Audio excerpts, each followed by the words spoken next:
not me. I kept it clean and straight. All right, I'm trying. Not sure if Something anybody can hear me.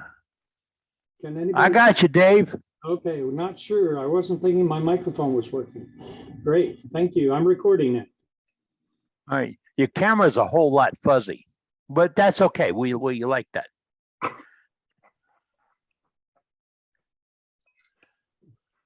So I'll try to get the camera working. Well, he Mine's usually got has that different background. He doesn't have his scenic background behind him. Nothing seems to be working today. I can't get my speaker to work right. I've been working for the last half hour to get it to work, and now the camera's not working. And we'll see. Eventually it'll work.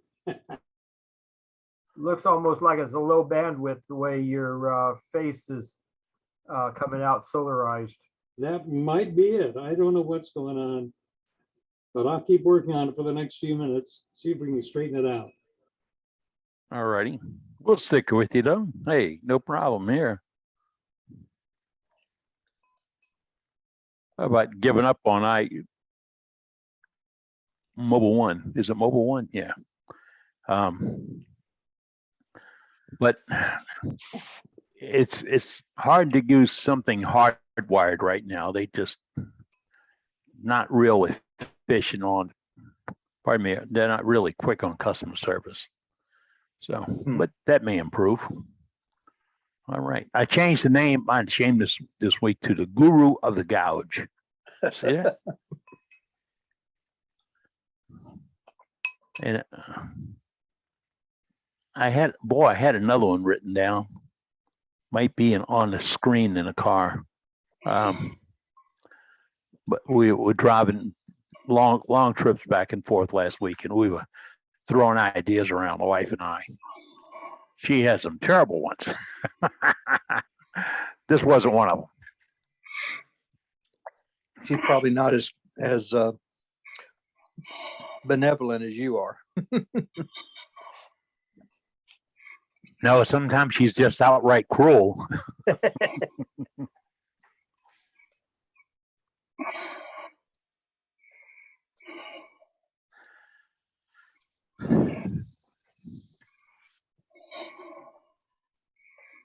I've been lasering. Well, this is what I've been working on this afternoon.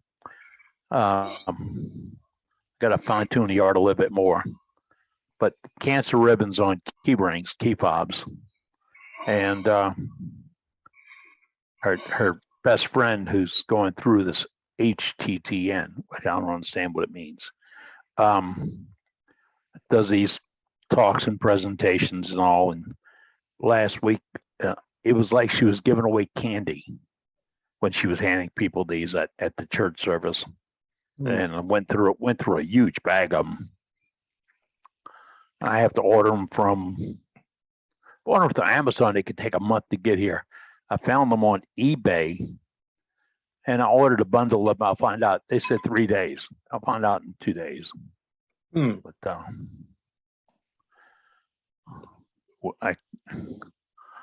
we can't really at this time give them money. But if I can give them a bag of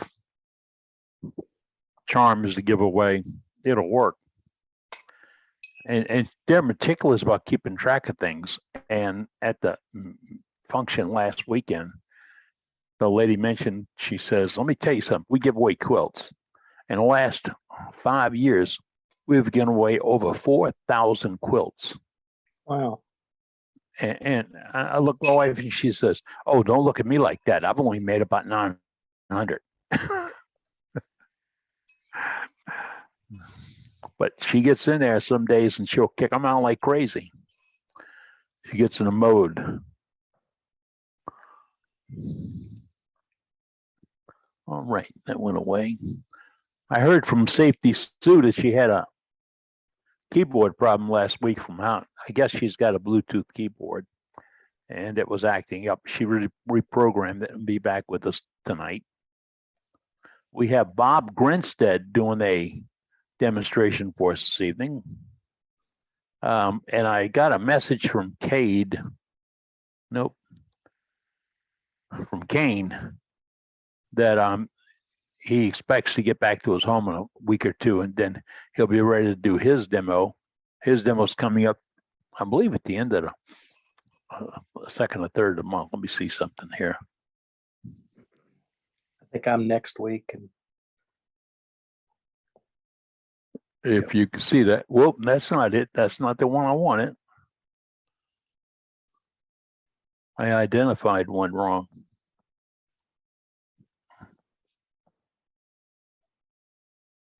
speaking of safety, Sue, she just came in. Yeah, there we go. Doug Miller's next week, the 9th. Yes, sir. Birdhouse Bob, Dane, and a Birdhouse Challenge is coming up. Then we wrap up the month with grumpy old Mark Soleil, which be interesting. Sue, they tell me you came in. I might still be clicking on. There she is. Hey, Sue. Yeah. Hi there. How are you? I'm all right. You okay today? I'm hanging in there. Good. In there. How about you? I'm as fine as a fiddle.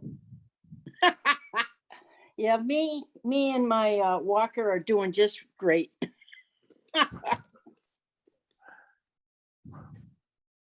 I had another one of my meetings with the health team yesterday. Mhm. Got good reports on 3 of them. And then we went to the cardiologist because he's got to see all the results from all the other people caring for me. And we walked in, he looked at the paperwork and went, wow, you're doing so good. You know, Oh, and I said, that's great. oh man, did I want that? Did I want that? Yeah, That's great we're going, news. yeah, we're going to beat it. We're going to beat it. You know, I was so despondent back in the beginning of August when they told me they found 4 different cancers in me, or the indication of that. Mhm. Okay. And we do biopsies once a month, and so far 3 of them came back no problem, and we're fighting the 4th one. So hey, I'll be all right. Excellent. Good. So I feel like crabgrass. You can't kill crabgrass. That's true. Yeah. Dave Rhodes, the thing I talked to you about on that PowerPoint, I couldn't find it for a day or two. Ah, And I was going to mail it to you. oh, It's right. It's hiding. It's ah, hiding there in we plain. go. It's hiding in plain sight. So if it was a snake, it would have bit you. Oh yeah. And I wasn't looking for it a few minutes ago. Went, what the heck is that thing? And I saw a kit the other day to USB drives, thumb drives, or whatever. It's Mhm. a kit you can buy. You can buy the interior of the drive and build your own wooden casing to go over it. And I got to looking at the photograph, the image on the thing that was selling it to you, and I thought, you know what?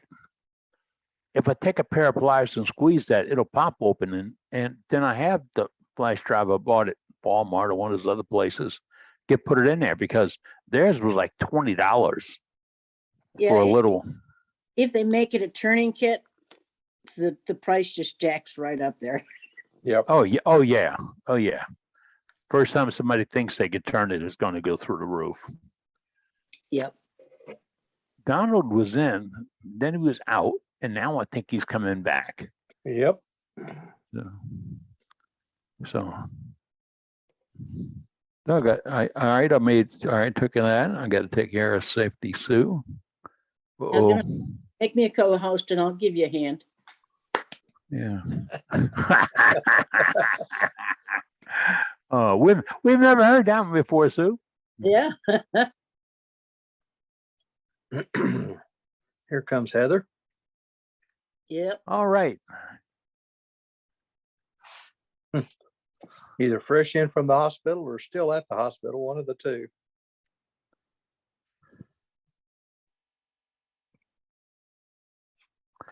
I watched a guy at, he was in a sauna the other day because I've taken a habit of when we get done aquasize, I go in the sauna for about 5 minutes or so, just really to help me dry off a little bit and I get reconditioned to life. And there was a guy in there with his iPhone right in front of him, just like that. And he was watching a Zoom commercial or a Zoom program on how to make beer. And it was, they were actually, wherever he was at, they were making beer and taking calls and all on it. And I said, "You like that?" And he says, "Look at the gut. I'm worked on this for years." But everything's at Zoom. So, well, if not, it's on the internet. Is it? What is that one? YouTube. I have a grandnephew that's coming up on 6 years old. His favorite thing in the world is to watch modern marvels on the History Channel. Loves it. You can see those 24 hours a day on Roku. And his mother says he has a fit if one comes on about giant machinery or building problems and all that, because at that age he's glued to it. He thinks this is great. And then he came by the other day and he says, something, looking at my handicap ramp on the front of the house, he says, "Is that platform at the corner a 5x5 square?" I said, I've worked with architects where I've said, we can't build that. You drew that. Yeah, I like the lines. The fire marshal didn't like the lines. He wants a 5x5 square. So make the whole thing 5 foot wide all the way. Oh, I said, but then you have the other rules to follow. But I mean, here's a 6-year-old kid asking me, "Does my ramp meet code?" I said, "Yes." I wanted to see if I could get paid for it by my insurance company. That didn't work out.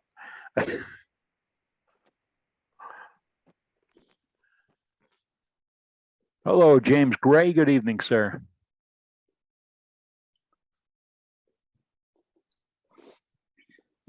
We kind of get off topic here sometimes, and where did that come from?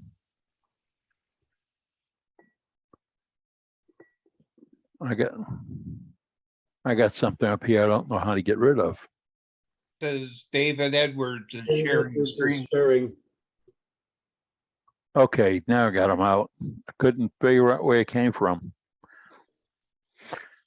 Okay, if you press screen share and then you activate share, whatever's on your desktop is going to pop up. You don't need to press screen sharing or share screen to be part of the meeting. You're part of the meeting right now. If you like to talk, you can talk. We'll leave it wide open so you can talk or just stick around or tell us about the weather in your neighborhood or whatever you want. We Hey, Eddie. really get, hey, there he is. How you doing, Eddie. sir? Yes. I got a question. Every time I log on, I go to Facebook and there's two titles there. It looks just about alike. One of them says Worldwide Woodwork Group and worldwidework.org. Now the .org is where we have to go in on, so it's sort of confusing. Okay, the group is where they post images and stuff. I have no idea why they do this.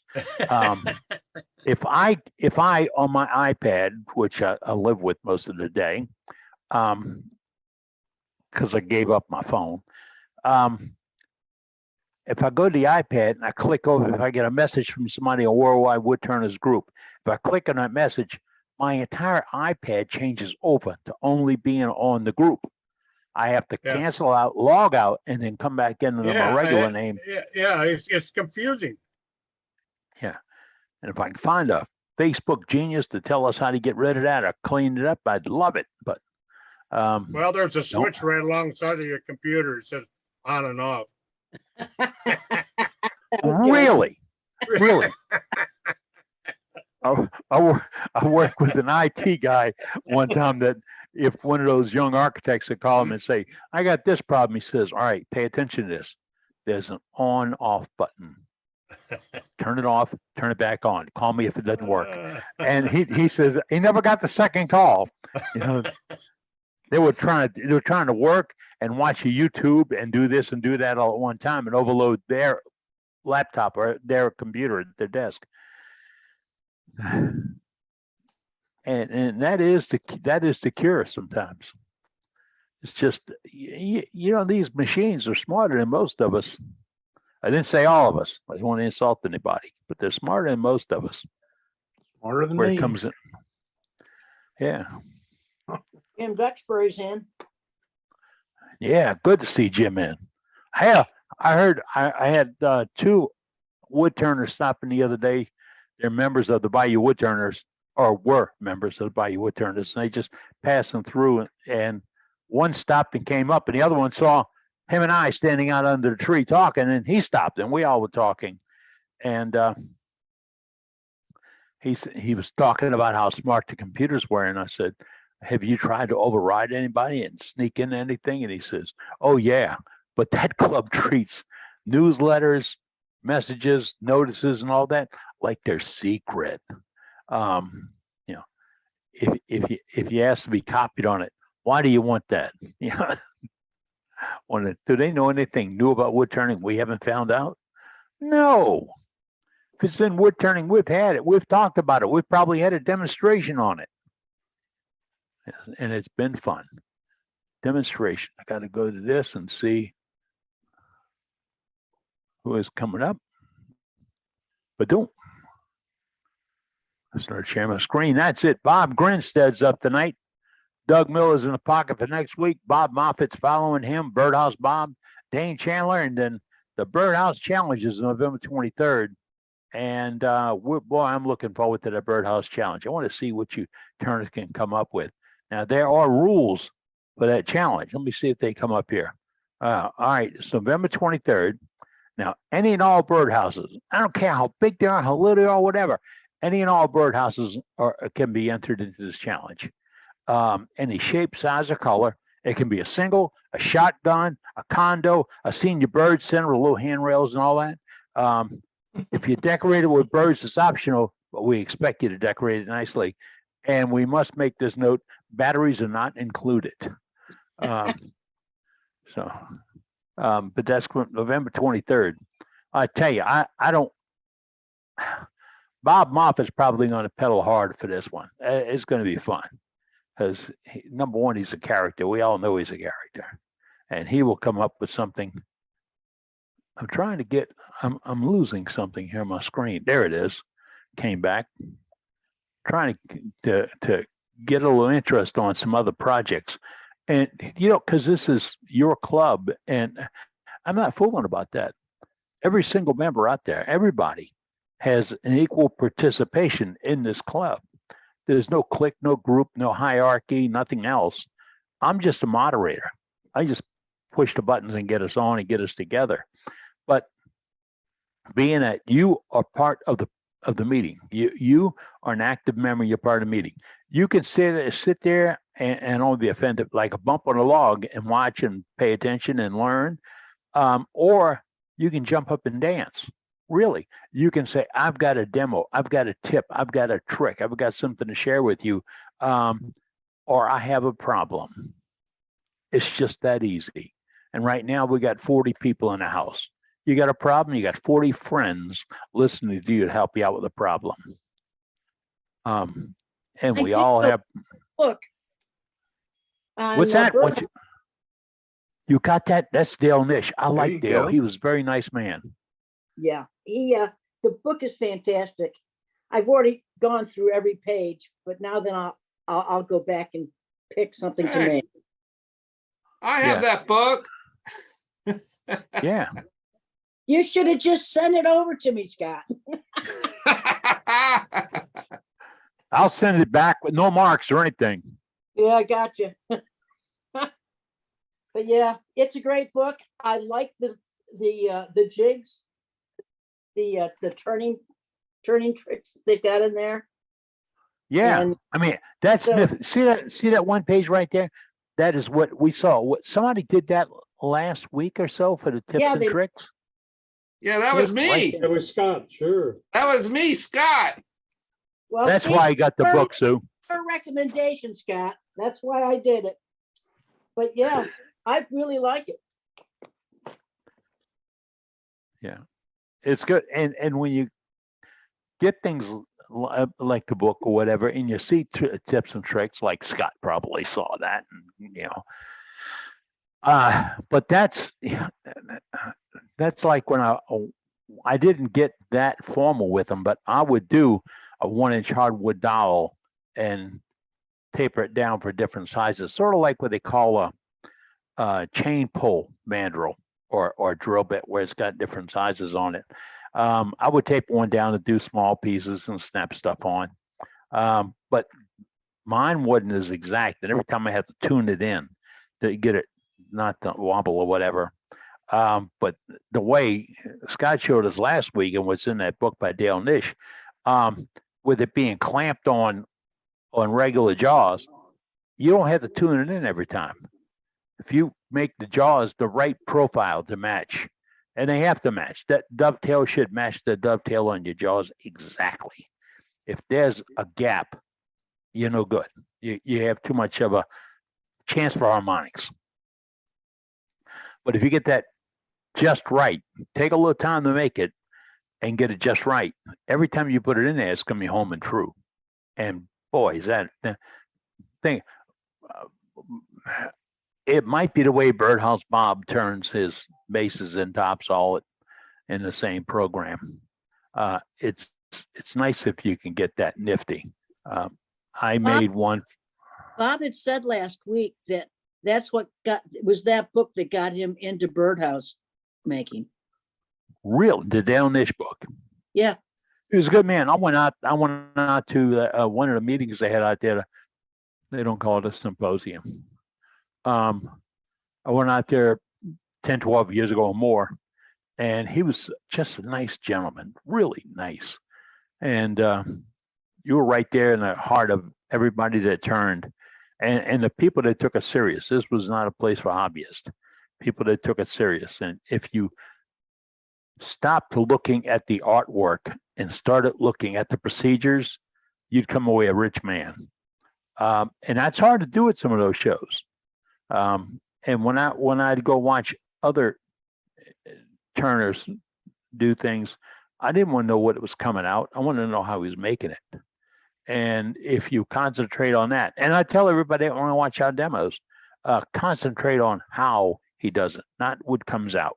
Because what comes out is in your heart. It has nothing to do with that lathe and a book and anything else. It's if you get it in your heart, then you got it. You know, you'll understand it. And I got a question for y'all. go ahead. There's so many brands of jaws and chucks out there. Do you have to stay with the same brand, or can you use jaws from say a Axmaster to go onto a Nova, or is that a big no-no? I'm going to start with this. Not a big no-no, and I'm going to continue with the the thing that it's not a big no-no, but if they're not compatible, that is the no-no. Eddie, It depends on the grooves. Yes, sir. well, she just asked a question about the jaws on two different ones.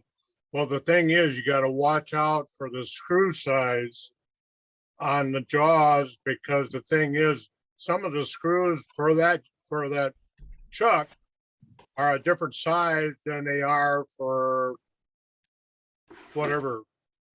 For You know, another, each chuck has a certain size screw, but all Novas are pretty well compatible. But when you get off the off-brand, I think they have different size screws. Because Okay. I have two different kinds of chucks, and I got two different size screws. That's the Okay. only time, the only way I knew about it. Thank you. And don't ask me how I know this, but at one time I found out that all the one-way products are metric. You know how hard it is to reset a metric when you screw it all up? And I stood there as the hardware store in the corner. The guy says, "Oh, this one's tight." You know, and he's forcing it in there. And that's when I realized I didn't force the other ones in there. So but Sue, if you want to change chucks now, there's somebody, and I've seen him at SWAT a couple of times, that was making replacement jaws and added jaws for chucks. Say if you bought your one way and you bought it with the number 2 groove chuck, Okay. not the profile chuck, and you wanted to change it to a profile or a step or a spigot or the step stage, and if you went back to one way, they were maybe $40, and then you had to get them from Canada. This guy had them for 25, right there, hand your bag full of them, and they were pretty good quality stuff. They were machined very well. If you put them right next, if you painted them black and put them right next to the one where you couldn't pick them out, they were machined that accurately, and that's not hard to do in this world to copy. But he had crossovers. They had blue dots. The ones that had blue dots, all of them were interchangeable. The ones that had green dots were all interchangeable, etc. I picked up a couple of stepped jaws for holding pieces like a tendon. That open, but it could open up as a half, a 5, a 3/4, or 1 inch, and you could step it up to hold go inside of something you put a receiver in or whatever. So if you didn't marry to a force bit and you had to adjust it, or you turned it wrong and you got to adjust it, this could help you with that. My co-hosts are watching. If we get an indication that your mic is open and if you're watching Jeopardy on a TV or whatever, our co-hosts got the ability to mute you out. And if you get muted out, it's not offensive. We don't mean anything by it. Just press your keyboard and come back in. We cannot unmute you once we've muted you. I can ask you to unmute, and then you can do it. It's nice, but we don't pay that much for this program, so that's the limits. Okay, one of the guys that came by this week was asking me about sharpening gouges. And he made a very good novice question. And he'd heard this from folks where they gather down in the Bayou country over towards home area from me. And they gather each week, a handful of them, and they turn. And he said that they have a new member, and he keeps asking every week. He says, "When do you know you have to sharpen?" And they messed with him terribly. They put up a little bell, like a dinner bell. And he said the first time he asked that, he said, "Well, when you hear the bell, you got to stop what you're doing, come over and sharpen up." They'd ring the bell. He thought it was a legitimate thing. He'd stop and go over and sharpen up his tool, till he realized he's the only person stopping and sharpening up his tool. That's something I think I would have done in my younger days or yesterday. But it took him a few minutes to explain to him that there's no time in sharpening your tools. If you realize they're not cutting right or slicing right, sharpen them. I don't care if you made 1 pass or 3 passes. I've been using it all day long. When I was turning the cowboy hats, I got really good at that. I could make a gouge last an hour, but I'm turning wet wood, and I know the speeds of turn, and I know how to slice, so I wasn't beating up the blade to make the cuts. And after a little bit, I realized I was working too hard to make the cuts, and I changed to another gouge exactly alike, been sharpened. So there's no time frame in doing it.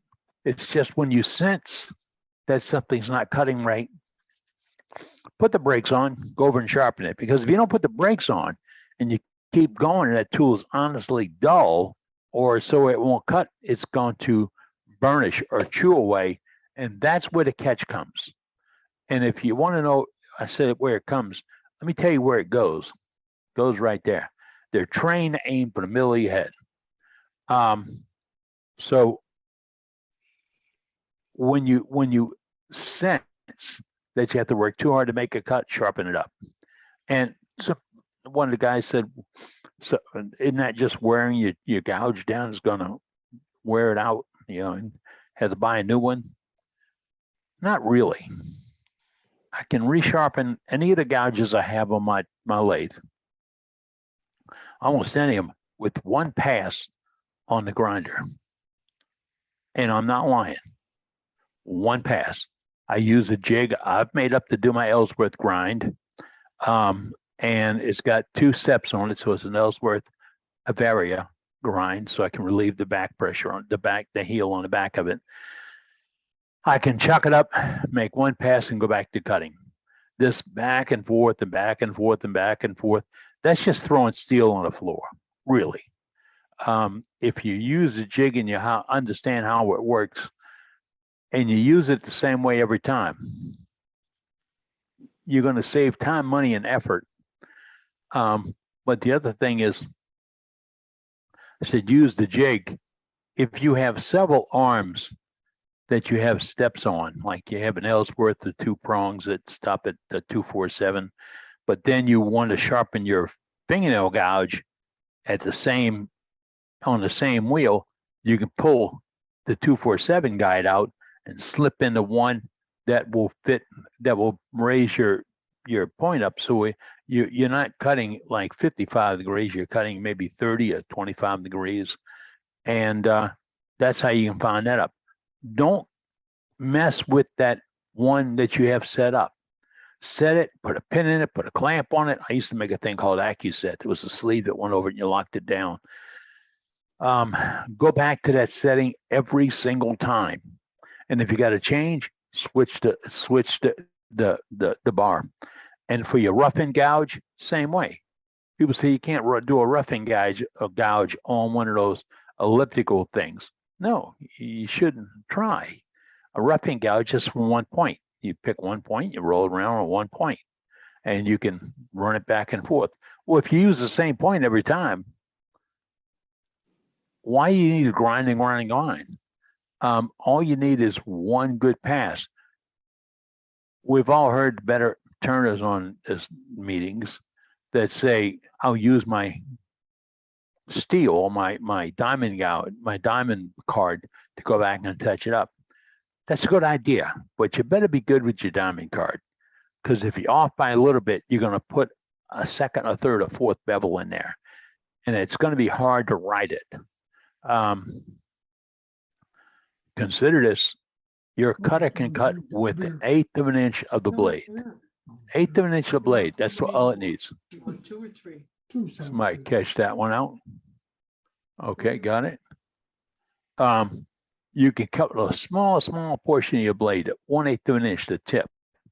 But if you're cutting with that 1/8 of an inch tip, and there's a 1/16 of an inch bevel ahead of it, which one are you going to be able to control? So you dig it in, and at the 16th, and when you roll it, the 1/8 comes up. The small edge of the blade is running wild. Now you can cut with it, but it's running wild. You're going to get some harmonics, some movement. So the important thing is when you sharpen up a gouge, whatever, one pass, and it better meet the edge. If you got to paint it with a mark slot in order to grind it and see where it is, do so. Oh, remember that mark slot's got to leave a mark on your wood if you don't clean it off. I sharpen my tools and they get these black rings on it. Mark slot. Eddie, Ronald Smith has some jaws he wanted to show us. Hey, Ronald, you're up. Talk to us. Hi, Captain. Hey, man. How you doing, Ronald? Pretty good. I just got these today. They are see if I can turn them this way. So you It can looks like pen vices. they're pen vices for your chuck, so you can drill pen blanks on your lathe. In fact, I got them about 3 hours ago, and right here's the chuck. I'm putting them on as we speak. All right. So That's nifty, but turning. I'm going to throw a warning out there. If you get this, use a sharp bit and Oh, yeah. be patient. Be patient. Do you know how much effort can go into turning that little wheel on the back, on that quill on the back of your tailstock? A lot. So if you think, well, I just crank this right in and go quick. If it's dull, you're going to tear it up. Then you're going to say, well, my bushings, my sleeves and my bushings don't fit real well. But that is nifty. I made something like that in my shop, a long time ago before I found out how to hold something on the drill press. And it was nice, really nice. The real question is, why did it take you 3 hours to start putting it on? He got you there. I didn't notice it till my computer dinged at me. And it said, your package has been delivered. I ordered a set from my Nova just before I got on with the meeting for pen jaws. Should you use a starter bit with that? What do you mean start a bit? One of those fat bits that has a small point on the end? Oh, No, bread good. point. no Brad points. Not a brad point, a starter bit like you would use Yeah. on a metal lathe. You could. If You could. You you could get a have, long drill bit, it can wander with a grain as soon as it touches the end of the thing. And then you're off through the whole thing. But a small drill bit's gonna wander even more though. Yeah, A if you're putting that starter much bit- pressure on it. A starter bit's a fat thing that it's a 1/2 inch diameter down to the last 3/8 of an inch, and then it's a whatever size you want, 3/16 or 1/4 inch or 1/8 inch. They use them on a metal lathe, but you often I use them on a wood lathe. It gets the drill started right in the center, dead on. Mhm. I thought you were just talking about a small bit, not the not the other bit. No, starter bit. You know what a starter bit is? I do now that once you said what you do. Okay. Yeah, you use them with a Jacobs chuck. Yep. okay.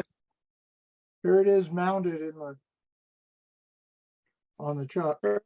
I have a 1 1/4 inch spindle nose, so I need an adapter for it, but that's what it looks like. I'm gonna try this out, and see how well it works. It's only got 1 screw in it, in each jaw. So, but it really it doesn't have to either squeeze or expand, it just has to squeeze, so hopefully that'll work, so. Anyway, Okay. And Ron Radliff, good old Ron, just put something up to show what that bit looks like that Jim explained a minute ago. It's available on Amazon, 60-degree countersink metalworking drill bit. And it's, if you look at how it's used here, or how it's manufactured, it's perfect for that. But, we're talking about drilling holes. And if you put a bit in a tailstock and you push it into the wood, I'm talking almost any bit. It doesn't, the degree of where it's going to travel, it varies with the bit and how it's manufactured. But brad point, pointed bits, regular 35-degree pointed bits, will walk terribly when you go in. It'll pick up a grain and just walk on out. Now, especially if it's thin, a small bit, because it'll move and you won't know it's moving. And it'll come through the side of whatever you're turning. I use when I do those Kittler's ink pens that I like to turn. That's the mandrel. That's my 3/16 drill bit. That's the mandrel that I turned and on. See, it's being held in my bit. I have a one way. This is a number 2. If it's in a headstock, it's a one way. The tailstock is a number 3. But this is what I use, but this does not go into the piece. I'm sorry. This doesn't go in like a quill, a drill press or whatever. It goes, I will take the piece of wood. I thought I had a piece here, and I will hand drive it onto the piece because I can control the pressure hand driving better than I control the pressure quill driving. And after you do a couple, you'll find out that you can line up your stock with a point on the tailstock. Just line it up, get about a 1/4 inch, and then when you start driving it, this pressure will drive it right on. Now this has got a short drill points on it, but if this heats up, it'll walk through the side of that piece and nothing flat. So when you're drilling, think about changing how much pressure you put on with the quill. Boy, it's hate to have you get a good piece of stock out and find out you went through the side of it. So I haven't had a good pin come out yet that had a hole in the side of it. Hey, Eddie, Sir, go ahead. that's during the drilling to relieve the chips out of there more frequently will keep the point from overheating. So if your drill is heating up, you're not cleaning out the chip enough to allow that air to get in it. Oh yeah, I go maybe I get a 1/2 inch, pull it out, and get a 1/2 inch, pull it out. Right. Do it more often. That way it won't get heated up. This Thank is one of my Kittler. This is one of my desktop Kittler's pens, and that's drilled in 6 1/4 inches. I'm sorry, 5 3/4 inches deep, and because when I turn them, I'm putting them right back on that drill bit that never sees anything else. Never will it drill anything but the wood I use for pens. No wood, no metal ever. And after I drill it, when I get to having about a 1/4 inch left to go, I can just shove it and let it go. And it's spinning on the drill bit. It's going to be doing this when it's spinning. So you want to bring the tailstock up to make contact with the end of your blank. Don't try to center it. Just let it make contact. It might be a little bit out, but that'll show you that it's running true. You can force it over and get it to the center, and you'll see your drill bit in a few moments. Because that's using the bit as a mandrel. And we've seen other pieces shown in gallery in this meetings.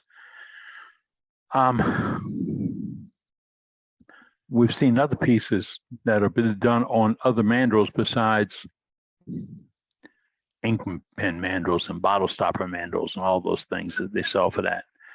Make your own mandrel if you choose. If you need one that's for a 1/4 inch, you can get a 1/4 inch piece of steel at the hardware store. You can chuck it up and hold it. All it is, run it, make sure it's running true before you get started. And don't try to, like I said, don't try to true it up. You can, but where you're at, if it's not true to the piece you're turning, it's gonna get wobbly on you. And somebody said the coming through the side is how much did you pay for the blank? Jim, I'm using 2x4. It works perfect. Perfect. And Ronnie Bonnet did that for us 3 years ago. He turned a lot of stuff using 2x4 because his son-in-law was a contractor and would bring him drops. And he was practicing on 2x4. He got really, really good at slicing and making decent cuts because he was using crummy material. He learned how to sharpen. He learned how to run bevels. He learned how not to plow. And it was beautiful. We used to have a thing we called the 2x4 club. would honor those who came forth with something made from 2x material, regular home building stuff or house building stuff. We may go back to having that little challenge. There you go. Jim Shelby's got something to share with us tonight. Hey, Talk to Jim, where us. are you? There I'm he here. is. I'm here. Okay, now you're on spotlight, Jim. Okay, well, I'm trying to get rid of that. Okay, that's an ornament I made. It's supposed to look like a bell. I hollowed it out and everything, but it's a little ornament. It's made out of red heart. I've never used red heart before. It turns pretty well, and it's got beeswax and carnauba wax as a finish. That's Pretty cute. nice. I like it. And it hold up going fairly thin. That's the good about bloodwood. You can go fairly thin, it'll still hold up. Yeah, so it turned out pretty well. Thanks. Do you have a cap? Is that what they call a clapper inside? No, I couldn't. It's just it wasn't supposed to be a bell. It's supposed to be an ornament, and they wanted me to turn it at work. So I made it where it looked similar to a bell and then put some burn marks on it. Okay. I like There it. you If it was fun, it looks nice, really nice. And it's got, that wood has got enough oil in it not to get flaky and fracture so quick. But you go really thin. I mean, I wouldn't try to go really thin on that with a gouge. My personal opinion, I would get it very close and then use a side loaded scraper to go down and make those final cuts on the inside, cutting from the tip, cutting in. And that's a little different than what some directions are for hollowing something out. You should always hollow from the bottom and come out. And you can do gouges that way, but when you get something small like this, you can't modify a gouge so well. But you'll get like the box cutting scraper that is sharpened down the side, and it's got the point, the front tip sharpened back at say 15 degrees. If you want a great square corner in the bottom, you leave this corner in the front square. If you'd like to have a little dish in it that's easier to clean the sand, you turn the corner a little bit, just round it off, break it down. Remember, whatever the top of the scraper looks like, when you get to the bottom of the piece, that's what the bottom's going to look like.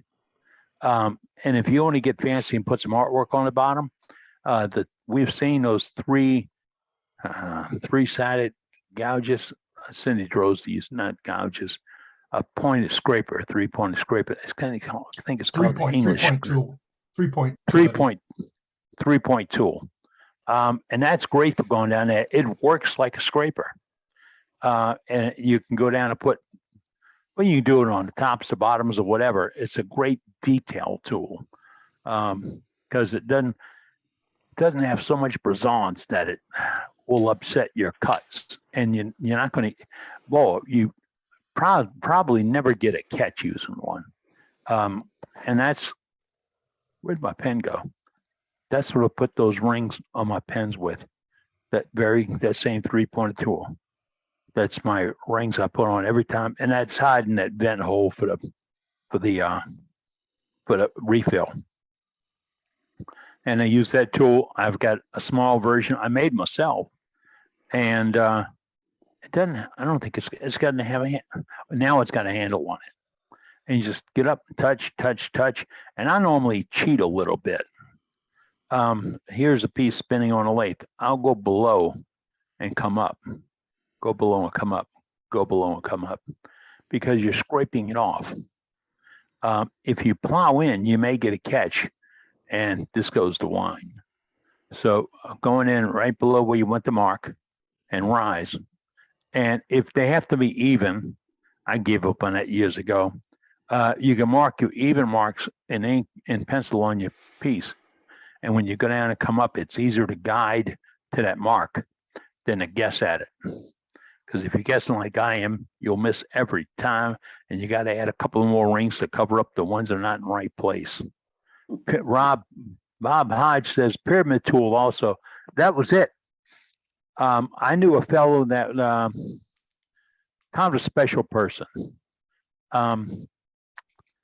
He had multiple problems with his hands and such. He was a master craftsman. I'm talking master. The furniture he made that was at Delgado Trade and Technical Institute, or the trade school I went to, still today, some of those pieces are out in the hallway. And my wife and I was walking through it one day, and I stopped and reached behind it corner, and I said, "Yep, from Lyle." She said, "How do you know?" I said, "He carves his initials in the back of the pieces he make. You pull this piece away from the wall, it'll say Lyle." And that's when I found out about the smartphone camera, slipped it up and got a picture and showed her.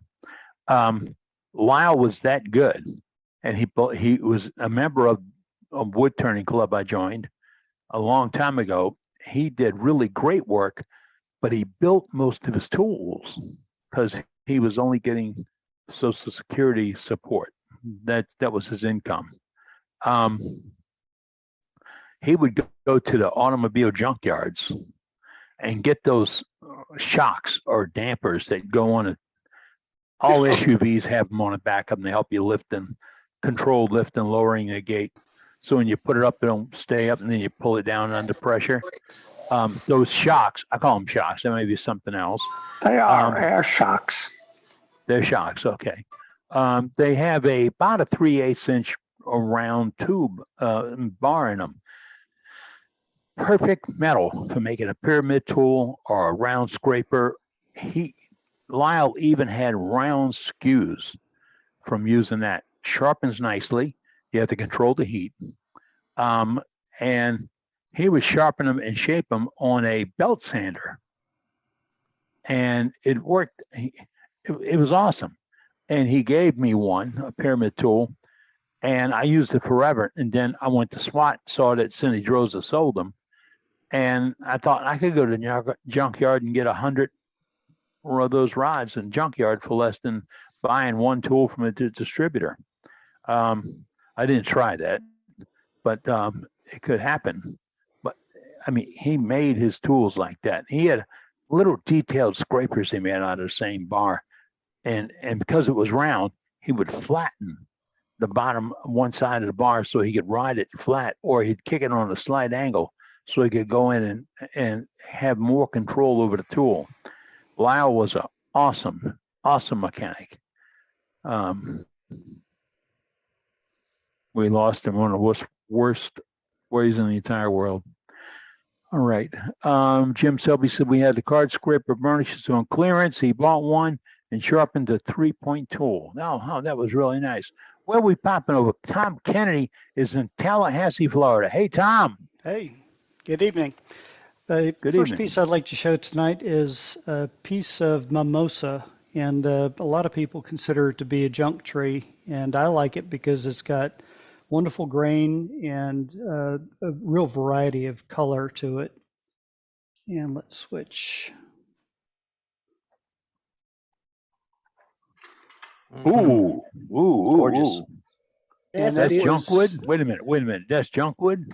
People put it out on the curb, and every time there's a hurricane, I spend more time riding up and down the road, picking up roadkill wood. And, the variety is incredible. This one, it's the natural color. I didn't dye it, and it's quite yellow. And I put a walnut or a wingy, I can't remember which, ring, and then a yellow heart finial.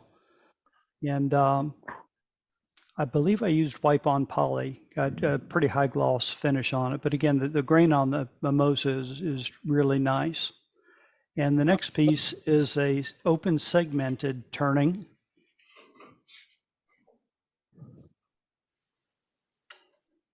Ooh. It's another nice. That hurts my eyes. Wow, I can't keep looking at that. That's beautiful. Man, that is. And beautiful stepping. Thank you. That was walnut and maple. And I got kind of chicken. I left it too thick in the sides. And if I had to do it over again, I'd make it a lot thinner. It's surprising. It looks very fragile, but they're pretty tough. That tight bond glue creates quite the bond. You know, you said make it thinner and sort of like you want to take down this one a little bit, but you know, the thickness of the wood matches or pretty much matches the slots of the penetrations or the voids. Yep. And that makes it look extremely uniform. Yeah, it's got a nice, I'm looking at it in rotation and it's got a nice cast to it doing that. Thinner would be nicer. That's a wood turner's thing, make it thinner. Yep. But that's a gorgeous piece. Thank you very much. That's it for tonight. Hey, Tom, let me All ask right. you a question about your mimosa. Mhm. Did you find that it made your nose itch and run as you were turning it, sanding it? Not so much, but it does get kind of fuzzy. And what I do is I turn it and then let it dry for a day or two and then come back at it and usually bag it up and let it dry for several weeks or months before I actually finish it. But it's hard to get a real burnished type finish off the tool, it seems. It wants to fuzz up on you. Yeah, I turned two that were they were second time turning, both of them. Some that Mark Soleil started, he rough turned them. And as I was turning this dry mimosa, my nose immediately began to run and itch like crazy. And as soon as I put a dust mask on, I was good. Mhm. But Now, I've had that kind of reaction with Chinese tallow. It Yeah. was almost like I had allergies or something, allergic Yeah. reaction to it. Was the pith in there? In that piece? Yes. Yeah, on the mimosa, I usually turn those end grain right on the pith. Is it a limb? No, it was the trunk of a tree. And Yeah. it's funny, if you get them to where they're growing straight up, they're pretty symmetrical. But if it's leaning out like over the road trying to get to the sunlight, you'll find the pith is well off center. I think this was a pretty straight up piece. Yeah, Scott Hampton says he's got a mimosa tree and he cuts off a section every year for turning. Yeah, it's not exactly on the pith, but close. That's nice. Thank you. Super job. Thank you. You know, not being close gives this some character. Yeah, you know, it really, people look for symmetry, and when you look at the base and you see the pith off center, that completely messes with folks' mind. How you turn it? It's not in the middle. Mm-hmm. Yeah. So that's nice. Wipe on poly for a finish. Yes, sir. Very nice, Tom. Thank you very much. And those of you who subscribe to Wood Turning magazine from the UK, and that's available on Amazon, and it downloads to your laptop, computer, or phone, or whatever. Get this, it only downloads to one device. And once you have it, you can't print it. There's no way to print it. If you bring it on your laptop and you have a save screen, you can do a save screen, but it comes out with a pixel count that's really rough. I'm not talking about, don't copy it and try to send anybody or store it, because you own that copy. It's always going to be in your tool, in your video. But in that, there's an article this month about finishes. And it talks about lacquers, enamels, wipe on polys, and such, about how they work and how they react. And it doesn't have gobbledygook from a salesman or whatever, or somebody harping a particular product like Bob's this or Bob's that. It's talking the items in general. It explains how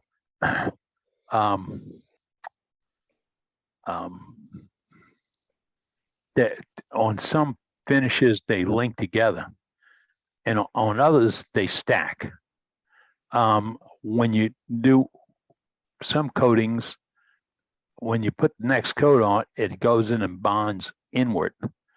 So you infill grooves and divots to make a smoother finish, but you may not add to the thickness of the finish.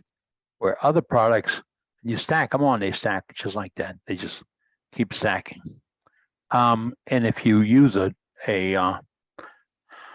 I'm told I can't call them Brillo pads anymore. If you use this type of product, and get these at the grocery store. My wife does.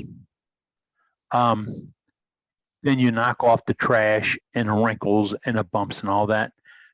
I do that no matter what finish I'm using, be it OB shine juice, lacquer, wipe on poly, a blend of shellac and varnish that I have, any of those. When I go for the second coat, I always not buff, but scruff the first coat, remove the trash, remove the bumps and waves. And it just takes a second. You're not wearing it off. You're dressing it up. James Debro's got one. Tom, I mean, Dale, can we find James Debro? Yes, sir, right here. There he is. All right, we got to click you up and get you on Spotlight, James. There you go. There you on. This is a little bowl that I've made for our club. Donates bowls every year to empty bowls at the Sam's Ministry. And this one's a little piece of oak with about 2 to 3 coats of tung oil on it. Oh, that's beautiful. Thank you. Yeah, it Really did come out. nice. It's one of those pieces of wood that you find in the trash pile when the city goes by. Yeah, it's just wood reserves. It's just unreserved wood reserves. It's not. That's it's not right. trash. Oh no. Like no. we had So- when Kimmy was around, she'd say, "Don't you dare call something scrap wood. It's unturned product." That's right. Now, Right. empty bowls. They'll auction that off and use the money for their program. Yes. They'll sell some off starting at $25. And then the more of the collectors or artist items, they'll auction those off to the highest bidder. And all the money goes to help the homeless. Very good program. Yeah. Very good. Yeah. James, if you could give us send me some information on that. I want to look into that because we're 100 folks strong and we can probably get some bowls together for them. Yes. Guarantee it. Yeah, because our club has promised them 40. They also have glass blowers and pottery people that donate to this. And they do it once a year. Yeah, I'll get you some information on it. Good. Send it to me. CAPN Eddie Castelin at Gmail. Okay. And that's on my website. Only a Sure. few things left on my website. Thank you, sir. Great idea. Appreciate Don it. Norton's Empty got a bowls. piece for us. Who that? Don. Hey, Don. Talk. There you are. I think you're muted. You're muted, Don. I'll let you know you've lost your voice. Still muted. having that problem. Clear your throat a little bit. Hit your space bar. No. You're muted. He's showing, No, he was showing unmuted. yeah, you're showing unmuted, which means you probably don't have the right mic hooked up on Zoom or whatever. In settings, if in your settings, you pick your input microphone and your output speaker, and if you don't have that headset selected, it won't go there. Talk again. Don, try it. Don, are you hearing us through your headset? Nod your head. Okay, then you don't have it selected. We'll come back to you, sir. You have to go to settings or setup, and it will give you a screen that'll show you where, how you pick the piece you want to use for in and out, and you select them. They're all right, I got a Mac, you got to select them each. And I've got mine programmed to look for this thing. This is the hoo-ha or whatever, number 4.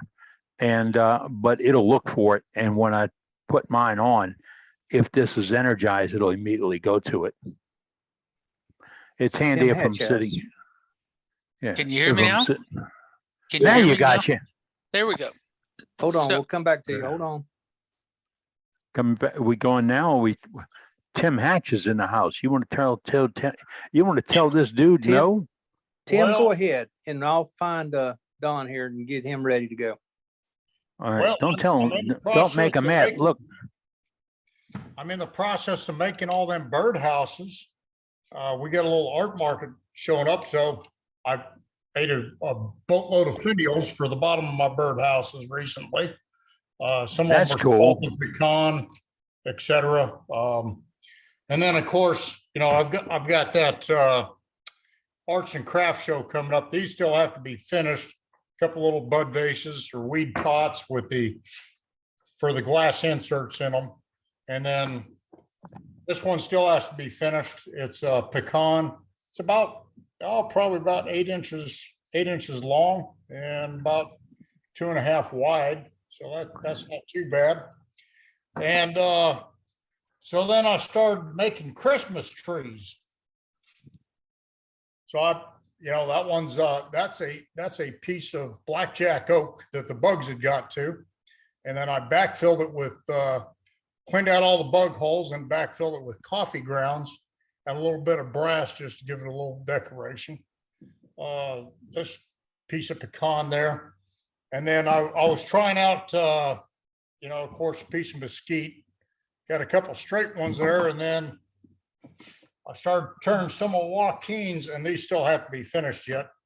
Started turning some of Joaquin's crooked, crazy Christmas trees that he showed us in SWAT. So I've been kind of a busy guy, but I wanted to see what Osage orange turned out and looked like. So I made myself a little bowl. Ooh, I like the color, man. That's nice. Not too bad. And that's just, that's Howard's bee and beeswax mixture on there, the orange and beeswax. And it came out pretty good.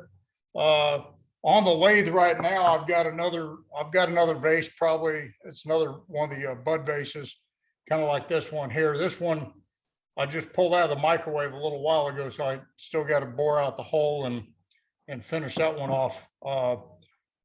Take the bottom off of it, but yeah, I've been, like I say, been a busy guy. Sorry I missed the meeting last week. I had company in from out of town, so hopefully I'll be able to catch it on the rerun. But I think it's there. Dave, is it there? I didn't see it earlier in the week. It may have popped in. It is there. It's there now. Okay, I'll check it out when I get a chance later on then. But all right. That's what I Thank got. you, Tim. Thank you. You know, Thanks, Tim. I have one question. Tim. Yes, sir. Do you work anymore? Yeah, that was all late night turn. For the past couple of days, the wife's been on my butt because, hey, we have a craft show coming up. Even though I'm doing a demo on Saturday, she's like, you're not producing items during the demo to sell. So get your butt busy. But, I've been recovering from that surgery, multiple surgeries last month. So I've been out of the shop until this past weekend. And yeah. In fact, I got home from work today and put a couple more pieces of Osage orange up on my bandsaw, cut them up, and I've got anchor seal on them so I can start going through the process of drying and whatnot. But yeah. All right. Busy times. Bob Hyde says, be careful. Looks like your shop's on fire. Yeah, that's my dinner. Oh, okay. All right. Thank you, Tim. Don All right. Norton. We're Yes, back to hello. John's back. There he is. Oh, okay. So the weird thing about See you this then. was that it said that I picked the right mic, but I had to unpick it and then pick it again. So something weird. I belong to a wood turning club here in the Pacific Northwest, and about a month ago they had black walnut, and there was very little of it, so everybody got a piece. And then it went for the second piece. And I, of course, didn't get a chance to get its second piece. So there was one piece left on the sidewalk and no one wanted it. So I took it. I discovered why it was that way is because there was an extra saw cut in it. So I'm in the middle of turning that. And I thought I'd share this. So if we get this steady. Okay, right there. Oh, man, that's character. Yeah, so Not a what I did second was cut. well, it was an extra cut. So then I just took some wood and I cut it to size and slipped it in the slot. And I'm in the middle of turning it. So I'm not, as you can see, the I'm not done with it. Still in the 4-jaw, but it's looking real good. But I saw that and thought, well, everybody says, you know, you make it a something to a feature. So that's what it is. It's a feature, and it's perfectly stable and still wet. And it's got walnut oil on it at the moment because it seems to keep it from cracking if I put it on. And I don't have to pop it into a box as fast. But I had to share this because, of course, somebody will end up with this bowl and I'll never get to show it to anybody. But I like the feature. There you go. Better too. I do. It makes you You don't happy. have you don't just have you looking don't at have it. a spouse you don't have a spouse that acquires some of those things. Well, you know, she's very handy and available. So the idea is that she has a collection already, and you know, one only has so much room for all the toys that somebody else makes. So Yeah, you run out of flat space. yeah, exactly. And she'll Yes, you probably do. like this, but it's just as I've been doing cherry, and I've passed a couple of pieces off onto my neighbors, and eventually they'll all get tired of it too. Yeah. All right. Thank you, sir. Appreciate it. Good to see you Thanks, back Don. again. Little technical problem there. You have Yeah. another one there. Matt Harbor, I think, has something for us. There he is. I was gnoming, so I got gray gnome, Oh, I like brown gnome, and a white gnome. I think this one I did in a demo. Not sure, but the tops are 2x4, and so is the nose. So, and I made 2 others, but they've already found homes. So Look good there, Matt. well, Funny thank you. how that Yeah, happens. I'm about to wade into the snowman game here very shortly. So I've done some prep work, and I've got about 10 or 12 of them ready to be decorated and so on. So and I'm doing some boxes, so I've got some things to paint come the cold. All Because right. it gets hard. My body just can't take it anymore. It gets too cold. I've got heaters, doesn't do any good. But that's all I got. Well, Thank you, Matt. thanks. Good seeing it. In a few minutes, we're going to go to Bob Grinstead for our demonstration tonight. Mm-hmm. In fact, while I have you and we're talking about demonstrations, see where the button is. Our demonstrations coming up in the next couple of weeks look like this. Bob Grinstead's up tonight. Doug Miller's coming in next week. Bob Moffett follows with the Birdhouse program. Dane Chandler's going to be back with us. And on the 23rd, our Birdhouse Balance. And then we finish the month out with grumpy old Mark Soleil. So we got a pretty good lineup of things that are popping in. And if you'd like to do a demo, you can always do one. It's just a part of saying, can I? And us saying yes. And that's how special this is. It's your club. Now, I got to I said on November 23rd, first I'm going to tell you about our Birdhouse event. It's coming up November 23rd. That's Wednesday before Thanksgiving. The rules are pretty simple. Any and all birdhouses, we don't care. We just want to see your work. Any and all. They can be any shape, size, color, whatever. You can do it as a single, a shotgun, a condominium, or a senior bird center. You know, the little handrails and a ramp and all. And birds are optional decorations, but we expect to see those optional decorations. And batteries are not included. So that's what's coming up November 23. Is that me? That's me. That's me. Scott. It's me, Scott. I talked to Dane, and on that same day, he asked me to do a demo also. On the same day as what? As the Birdhouse Challenge. On the Oh, 23rd. wait. It's the show. We don't want to. We'll probably have a birdhouse turn at night, but we want to see what everybody turns. So if you can't make the meeting, send us a photograph, and we'll put the photograph in the meeting. No, he's asked me to do a demo for the meeting at that same day. Oh, Dane asked you that? Yeah. Sounds like you need to talk to Dane. Get things I cleared talked to up. him and he said we could do both. So Okay. I don't know.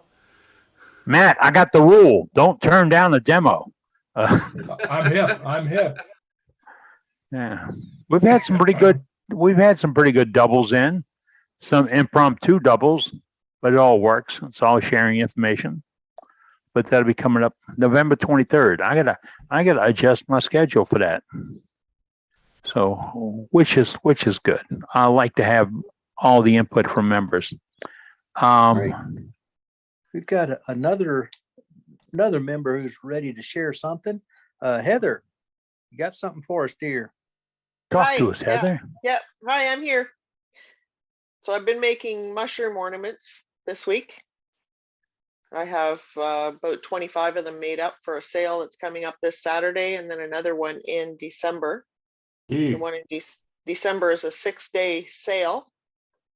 So I have to make a lot of these. They're a good seller. A lot of Yeah, I those like made. the mushrooms. They're cute. Yeah, everybody seems to like them. You know what? That's gorgeous. They're gorgeous. Yeah, and they're so simple. They're quick and knock off. Gorgeous. I haven't been turning that long, and I can knock off about 6 in an hour. So that's pretty good money right there. Sounds like you got the virus. Yeah. I definitely do. Hey, Heather, can you hold that still so I can get a screenshot? Sure. Yeah, there you go. There you go. Wait just a minute. I messed it up. Okay. Hold it sideways. Now I got it. Yeah, now I got it. Thank you. Stealing your idea. That's fine. I don't care. I share my ideas. That's okay. And a couple weeks ago, I made the maple leaf dish, and I finally got it painted. So there it is. I saw That's that. nice. That's awesome. Yeah. That's beautiful. Beautiful. Thank you. I'm trying to get Did the you light cut it? shining Did you on cut it. it out? Did you turn it and then cut it out, or did you cut it out and then turn it? I cut it out and then turn it. Thank you. Whoa. Yeah. That's That hard. is really gorgeous. It's about 2 inches deep, I guess. It's not really functional for anything. It's more art than function. It's beautiful. That is really I nice. think it turned out pretty good. I'm not a painter either, That's so really pretty. How did you hold it on the bottom? I put a mortise on. Great. Yep. I haven't signed it yet. I still have to sign the bottom, but That's great. and we have an art gallery opening up here in Muskoka in about 3 weeks, and they want some of my work. So this will probably go into the gallery. Fantastic. Congratulations. Really Thank nice. you. If you folks are really interested, Heather's got a video of this particular piece on YouTube. So go take a look. Yeah. I remember when you showed it a couple of weeks ago, but the painting on it is gorgeous. The painting you did is beautiful. Yeah, I tried to keep it as realistic to the colors that we get up here in Canada as we get. I mean, all the leaves are on the ground now because we're past the point of the peak colors, but this is what it looks like up here most of the time in the fall. So That's beautiful. Great job. Yeah. Thank you, Heather. And Heather, we know where your leaves went. They went to Matt Harbor's house. They're all over his. They're about 2 foot deep in this yard right now. Yeah, I can't see the grass in my yard right now either. All right. Great. Is it got that time for time? one more? Yeah. One more, and then we'll go to safety suit. Okay, Trace, what you got for us tonight? Okay, I need to go to the other room. So if you would please highlight the thing that says iPhone. Got it. You got it? Getting ready for the festival. I have a show this weekend. Oh my. So this is what I prepared for the weekend. This is the work I've been working on. Wow. Where is this show going to be? Incredible. It's in Ocean Springs. Peter Anderson in Ocean Springs. Here's a new stand that I've done for ornament stands. Oh, beautiful. different design than what I've had in the past. Ishibon pots. Ignore the burning because we're not allowed to do that. And Birdhouse, Osage orange and mesquite. Well, that's not mesquite. I have this one's mesquite. A few gnomes.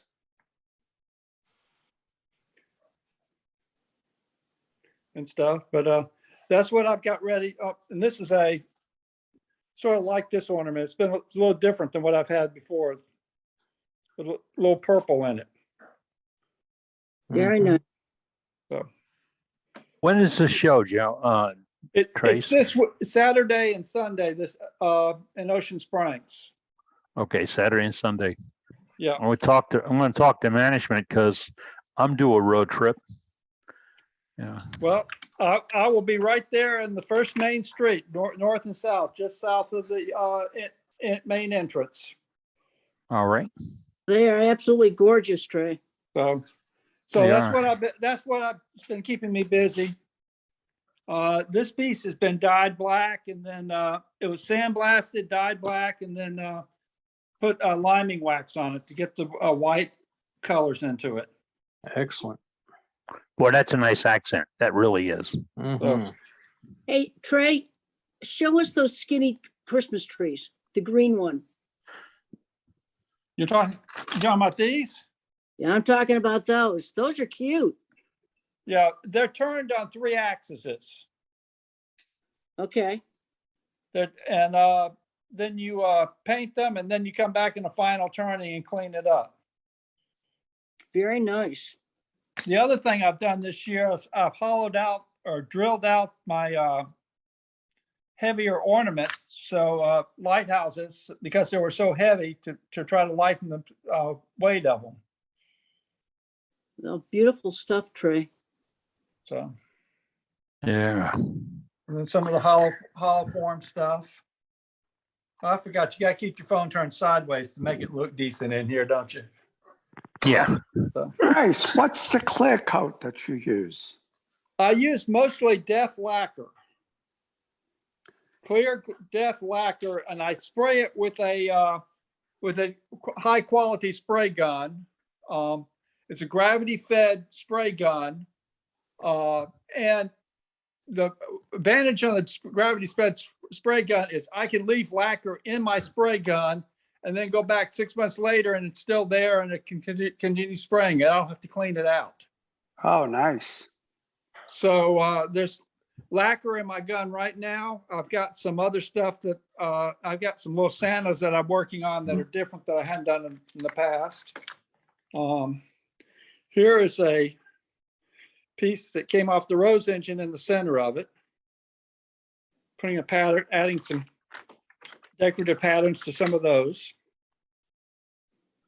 And a little That's bit of nice. little additional Rose engine.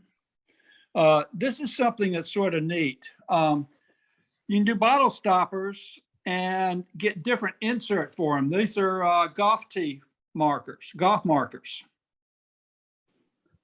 Wow. Now, most of them, these are a little bit smaller than most of them. I just do like this, and I put them on during the show for whoever wants anything. I know I'm gonna make you dizzy, but Are those golf markers epoxied in there? How do you get them? How do you keep them in there? I put E6000 on it. Oh, great. Okay, that's one of my favorite glues. Cool. And what I'll do is I'll sell this, and then I'll give them a marker, and at the show, I'll pick Mississippi State since that's my school, and I'll glue it in at the show. I'll put a piece of tape across it, hold it in place, and tell them wait till tomorrow, and the next day they can pull the tape off. So they get to pick the bottom, they get to pick the marker. I have a whole bunch of different bases to them. They can pick the base, marker, and the center of it. Nice. Very nice. Great idea. Great idea. Great idea. Now, those hangers, those stands that you made, what size rod did you use? I'm using a number 8. Okay. that's what I decided would look best. I was using a number 10 on some other ones I did, but I moved to number 8 because these are a little bit taller on it. And this is cut straight. It's cut like that. It's cut straight like that. And then I saw it off on the bandsaw at an angle. I have a Okay. jig that holds it in place. Yeah, great shape. So it's, I like it. I think it's a nice, elegant stand. It is. Um, Great presentation. and has nice shape to it. So tomorrow I will go take pictures of everything and then box it all up. That is quite a collection. So that's my collection of birdhouses. I got to throw this out. Tim Hatch, eat your heart out.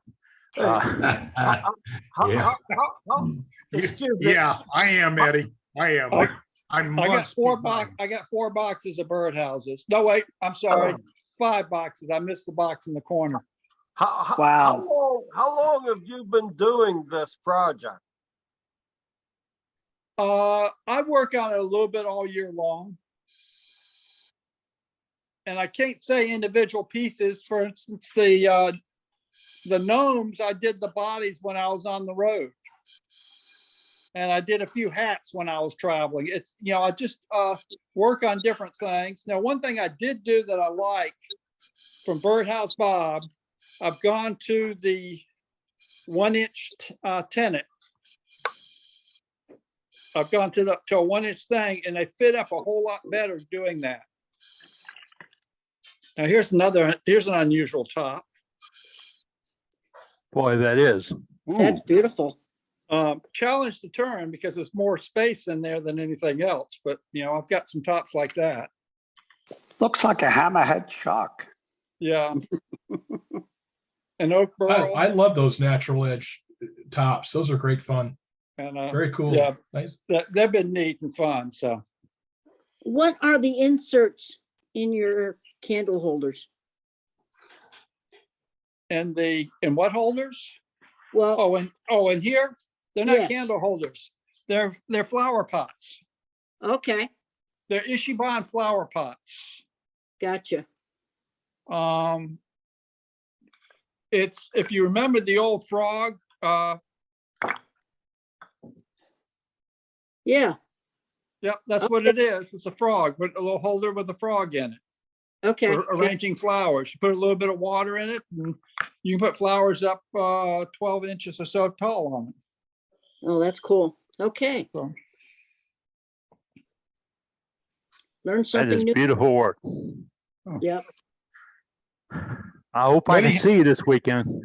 well, hopefully we'll see you there. I'll be on the main road right there in the front. All righty. Good. Thank you, Trace. Beautiful work. You're Beautiful work. welcome. Okay, somebody switched it back. Somebody switched the spotlight to the other one, but that's fine. No, you're still spotted in your dining room. Oh, okay, okay. I saw, oh, I must have been some noise in there that kicked it onto the other, but okay. Okay. Well, Thank you, Trace. okay, well, Boy, let me, that's Incredible. That's some- Just incredible. some beautiful work. And that's the gentleman that asked about how long you've been working on this and Trace response throughout the year. Keep that in mind for Christmas and Thanksgiving decorations. You can start them the day after Christmas. You can start them the day after Thanksgiving. You can go on them all year long. Like Trace has got boxes, and his pieces will be turned and sorted, and he may turn 20 bottoms and without any idea what the tops will look like. And then he comes back and shapes the tops to work for the bottoms, or the other way around. Well, The same thing with the. Go ahead. actually, I will make a whole bunch of tops and I'll make a whole bunch of bottoms, and then I just sit around. I know the rough size of the tops need to be, and we'll take around and we'll pick a top, put it on there. No, that doesn't look right. Grab another one. Oh, that doesn't look right. Grab another one, and match the tops to the bottoms. That's After the way to go. turn, From 2 boxes, I got a box of bottoms, a box of tops, and we'll match them up that way. Beautiful. All right. Thank you, Trace. Beautiful work. Man, that's a learning experience. Going to his shop is a learning experience. It's just a few minutes late on getting Bob Grinstead up to do his demo tonight. We're coming to you, Bob. But first and foremost, we have to do a safety moment with Safety Sue out of Largo. Hey, Sue, you with us? I'm with you. All righty. You got me? It's yours. Thank you. Also, if you want to make me a co-host again, I got kicked out earlier. I didn't kick you out. No, it all of a sudden it froze and it just started to reconnect. But anyways, since we had Halloween this week, it's going to be a Chucky type of evening. Let's talk about Chucks. This is my Nova, and this is the 50 millimeter.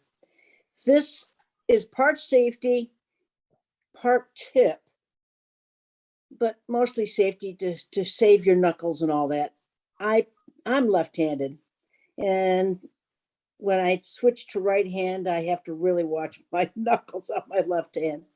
So what I've done, and actually I can't take credit for this, this was a recommendation from Mark Saleh, is grind the points off of these on all your jaws. Because if for some reason you hit something like your hand, you're not going to get hurt quite as bad. Heather says she's a lefty too, so we're one of the few in our right minds. At least that's my story. I'm sticking to it. And but I want everybody to be safe, and it only takes a minute to grind your jaws down. You're not going to hurt the jaws, but it'll save your hand and possibly save your tools. So have a great week and be safe out there, folks. Thank you, Sue. We've got a question for you, Sue. Yeah. I see your jaws are extended outside the body of the chuck. Have I you did removed on purpose. I did that on purpose so that I could show you guys these. Do you not have the limiting screw in there? Because my chucks won't do that. My Nova chucks won't go further out. Really? Well, one of my older ones will, but this is the G3, and it came with the ProTech, and it came with 3 jaws: a pin jaw, the 50, and the 100, I believe, or the 85. But it came with 3 different jaws, and I've never even. Well, all I'm saying is that my Supernova and Supernova 2, the jaws won't extend out of the chuck body like that because there's a limiting screw in there. The only thing that we have is a lock screw in here. Yeah. Did you take it out? Yeah. There's not on that. I have the same chuck. There's not a limiting screw. It's just the grub screw just to keep it on the lathe, so when you turn it reverse, it come off. Gotcha. Okay. All right. So it doesn't have one. Okay. All right. I was curious about that. Well, see, I learned something new again. So yeah, these do. But I will say that on the newer chucks, the newer Supernovas, and they won't extend, I do kind of miss not being able to pull them out, but it's not really safe. Yeah. I normally Thanks, Sue. Right there. I usually wrap electrical tape around the jaws if they're sticking out past the body. That just deflects your hand without ripping it off. Exactly. Yeah. Exactly. Like getting slapped when you touch something. Don't touch that. That's what the band does. Oh, and don't try something rubberized because it just opens up. Not that I would know that, but it just opens up. All right. We're now with Bob Grinstead. Bob, are you with us, sir? Oh, yeah, I'm here. Just ready to go. All right. Yes, sir. We're ready for you. Bob Grinstead Okay. with us Can you tonight. find it Bob, yet, let me. or- Not yet. We're going to get not you. yet. We're gonna highlight you right now. There And we Bob's go. doing a demonstration, folks. This is now Bob's part of the meeting. If you have questions, you can ask. But if you have comments about why don't you do this or why don't you do that, hold that to the end. I want to see what Bob's got and what are you doing? What's he doing for us? All right, Bob, go ahead. It's all yours. All right. What I'm going to try to do tonight, Captain Eddie asked me to not to turn so much, and I didn't. This is a pretty lengthy thing if I had actually turned and did all this as a real demo. So I have broken it up and videoed it and broken it up and just trying to show you the process of doing a segmented piece. This is, you remember the segmented spline piece that I did? That's what the demo is about. It's trying to show you how I did this, the steps involved. So let me show you one other part. The last time I showed that, I talked a lot about the spreadsheet, and I don't want to turn anybody off to segmented turning just because they don't have a spreadsheet or they don't want to, don't know how to use one. Because you don't need the spreadsheet. All you really need is a graph. Like I have a graph here of deal. I usually go out to either YouTube or Pinterest or maybe even Etsy and find ideas. And then I take those ideas, I actually make a screenshot or I print it, and then I reverse engineer it. I figure out how many rings are in it, how many segments I think they put in it, that type thing. And then I can draw it out on the graph. So I print out a graph like this. They're 1/4 inch squares, and use that to kind of draw out the shape that I want, the shape of the vessel. And then I actually take that and add blocks to it. Now the blocks are just to get the line, to make sure that you can get inside that line. Let me see if I can get a little closer here. But you see how I've drawn the shape out here. Then you make your blocks. Each ring, each step of this is a ring, and you make your blocks to where they can, where the side of this thing will actually fit inside. Let me see if I can figure this out right here. So as long as you can fit this inside that block, the side of the vessel. The vessel here was probably going to be about 3/8 of an inch thick. And all I'm trying to do is to get a block, this block right here, to make it long enough or wide enough that I can make that swing. When I go to cut these, I want to make that swing through that block. And that's all I'm really doing. I don't have to do anything on the spreadsheet. I don't have to put this there. I do it just because I want to put other figures and I can actually write it down, in the spreadsheet. But you could all do this on a piece of paper. You don't have to do the spreadsheet thing at all. Let me go with one more step here and show you the formula. That one out of the way. Let's see which way is up here. Nope, wrong way. No. Nope, you had it right. I had it right. Okay, it was backwards. That's why I couldn't see it.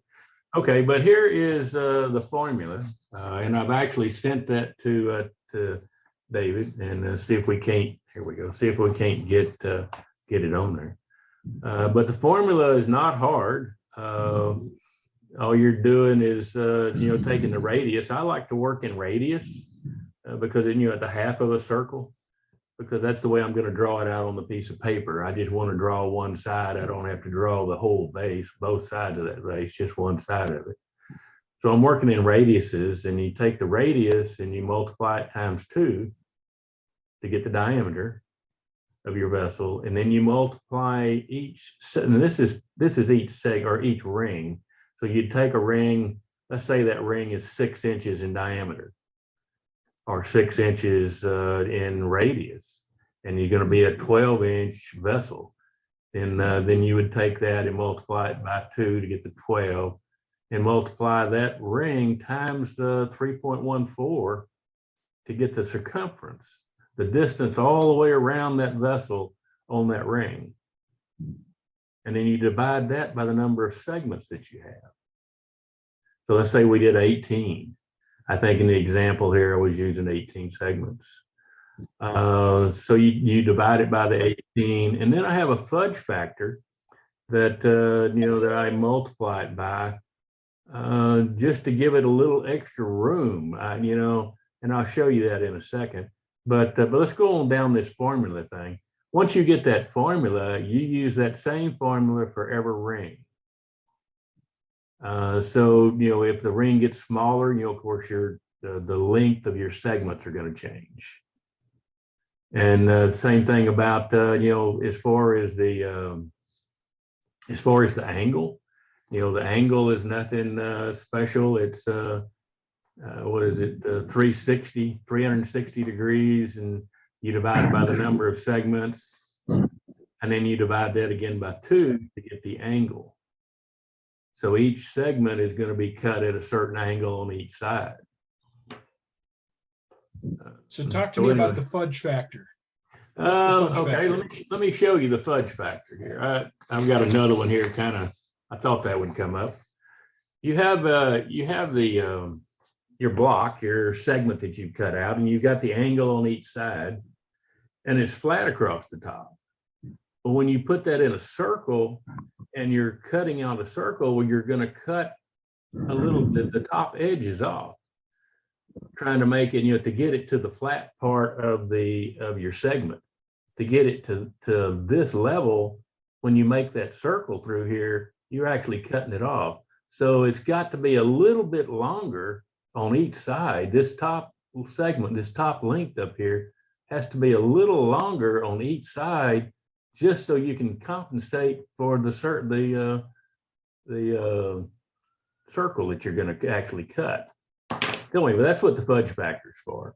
You know, if your segments are little, let's say you do a 48 segments per ring, then the fudge factor doesn't matter much. I mean, at that point, it's so small, you know, this distance across, this length across the top of this segment is so small, you're not going to really see, you're not going to need the fudge factor.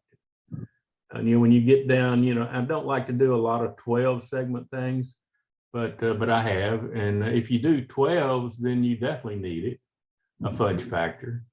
And I usually just keep that fudge factor in here every time. It just ensures that my ring is my final ring is going to be the size that I wanted. Let's say that I wanted it to be a 12-inch in diameter vessel. Then if I leave that fudge factor, then that ensures that it's going to have enough meat there to accomplish that. Very interesting. Thanks, Bob. Okay, so that's the meat of it, I guess. But let me go ahead and do a share screen here, and I can show you the spreadsheet one more time. So let me do that. Double click it maybe. Yeah, how about that? Can you all see that? We got you now. Yes, sir. Okay. All right. This is, you know, I've got it in the spreadsheet. I've actually drawn it out, and I know where it's going to hit through here. You know, if I draw it out on here again, and I can draw that vessel out, well, I can actually, you know, see the outline of it through here. And the only thing I'm doing here is so I can write it down. I can have someplace to put it.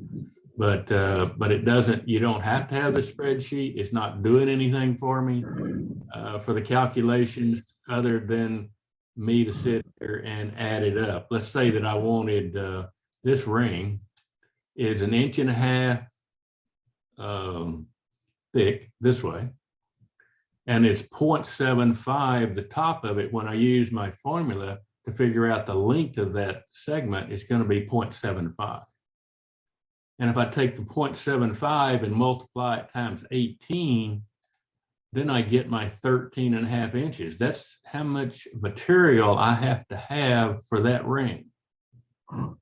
I have to have 13.5 inches of the material to actually make this ring. So I can go through here and add up and decide how many total feet I really need of each size ring, you know, like 1.5 inches material, how much material I need of it.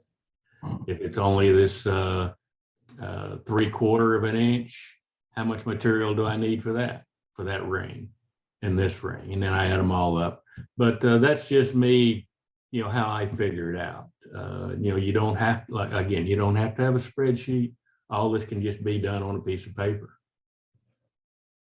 The formulas, let me go over here to the formula.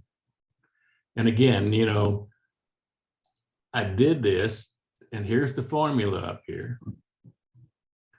So if you went down to E4, which happened to be sitting on, it's a 1 inch radius. So it would be 1 inch times 2 would give you the diameter, times 3.14 would give you the total distance of the circumference around that diameter. And you divide it by the number of segments, which in this case is 18. And then you multiply that times my fudge factor. And this right here is how the length of that segment, that top portion of that segment, needs to be 0.375 inches to make a 1 inch radius ring. Of course, I'm not going to get down to 1 inch. I don't even know why I have them on here, but you know, a 3 inch would probably be, you know, more realistic. If you have a 3 inch diameter or a 6 inch, that would be a 6 inch diameter ring. So anyway, those are more realistic figures. But I just have it where I written down here, and you know, you don't. Again, you could have done this on a sheet of paper and just added them up, you know, just multiplied them all out and wrote it down. So you'd know what a 3 inch or a 2.5 inch or a 2 1/4, you know, size segment would be. And the same thing about the segments, you know, the segments are the same thing as 360 divided by the number of segments divided by 2, which would give you the cut angle on each one. 18 segments, if it was a closed segment, a solid ring, that's a closed segment ring, it's a solid ring, then each one of those angles on each side of those segments need to be at 10 degrees, cut at 10 degrees. In the open segments, you're taking the same figures that you had before and you're just multiplying it by some fudge factor. And I'm multiplying it here by 0.7 because I want it to be 70%. This is for an open segment. So in other words, the segments don't touch each other. It's like the vessel the guy showed earlier tonight. That's called an open segment because you can see the holes through it. None of the segments actually touch in the ring. And when you do that, you multiply it by some fudge factor. And here I've got a 70%. I want it to be 70% of a closed segment ring. If I want it to be more, I mean, less than that, then you know, you multiply it times 0.6 or 0.66. The problem with getting it smaller than the 0.7 or 0.65 or 0.66 is that there's very little meat there to connect one layer to the other. You can't go to 50% because you would have nothing there to touch. Anyway, that's the idea. And the angle's the same way. If you're going to make if it's 70% up here, if it's a 0.7 or 70% of that original segment, you do the same thing on the angle. So an 18 segment, if it was a closed ring, it would be 10 degrees on each side. If it's a 70, it's going to be 7 degrees. It's just 70% of the 10 is all it amounts to. That makes sense, guys. Okay, well, let me go ahead and start the video or go to the video, and maybe it'll make a little more sense to you. This is the actual vessel that I found on probably on Pinterest, and I printed it, saved it, and printed it. And then I go ahead. What? We're not looking at it. We're looking at the spreadsheet. Still at the spreadsheet. How do I not do that? Well, do you have the image on your open on your computer? Yeah, I do. Well, close this one and you'll be able to share screen clicking on the image. Okay, let me close this one. Is that what you're saying? Yes, sir. And then go to share screen. Oh, share screen again. I got you. You have to change every time, I guess. Okay. Yes, sir. If you change the input, yes. Okay, let's try that. Okay, now you see it? Now we got it. Okay, all right. So the image that I'm showing here on the left is what I actually saw on Pinterest, and I printed it. And you'll save the picture and printed it. And then I dissected it. I went back and reversed engineered it and said, okay, well, this thing is so many layers, so many rings, and about how wide it was, about how tall I thought it was. And from that, I can come up and do the thing on the right, which I'm taking my, 1/4 inch graph and drawing the lines out here and figuring out what this vessel is going to look like. And then each layer, how wide this portion has to be to get that thing cut, to get it to cut in through there, And every layer depends on, if it's not a cylinder going straight up and down, every layer could be a different width, if you will, this way. It depends on how much of a swing you have coming through here. Like these are only, 3/4 of an inch, because I can turn that 3/8 of an inch up through there without a problem in 3/4 of an inch stock. Where these others have to be real long, pretty wide to actually get this thing to go through here, and cut it through there. Bob, let me ask here, if you do this right now, all your blocks or your segments are the same thickness. If you vary thickness, if you put that on a spreadsheet in a different thickness, you can do the same thing you have here, correct? That's correct. Yes. If you want to make it, what I show in this one is 3/4 of an inch. And I could have been, I could have made this segment right here, this ring, only 1/4 of an inch thick. And I could have made, made this smaller, and it would have shown that this would have been only 1/4 of an inch thick here instead of 3/4. So yes, you can draw it out and make it exactly what you want it to see. Just because I made mine 3/4 in this graph or in this particular one, my stock was probably closer to 7/8. I mean, not 7/8. Yeah, closer to 7/8. It was larger than 3/4, but I don't care. I'm still going to get basically the shape that I want, and it could be just a little taller than what I show here. Instead of it being 13 inches, it would have ended up being maybe 14 by the time you've added all the layers. But yes, you could make these layers 1/4 inch, 3/4 of an inch, whatever you want, and you could show that on the graph, so you could actually see it. So you're only limited by your imagination. That's correct. That's correct. And and even this, I mean, you don't have to follow the shape you see out here. I just did. I liked this shape, and I thought it set off the splines real well. I could have made a different vessel out of it. I could have made a vase, standing up straight here or straighter. You just design it and you decide how you want it to look. That's all it is. So let me go to the video. So I have to close this out. Yes, sir. And you said go to the video here. Where is it? Share screen, select the video. Now, is there going to be audio on the video, or are you going to talk through it? No, there's audio on the video.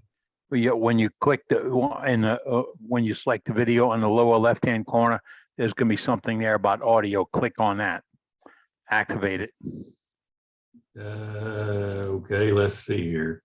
On mine, on the left-hand corner. Okay, so by this point, I have decided what I'm going to make.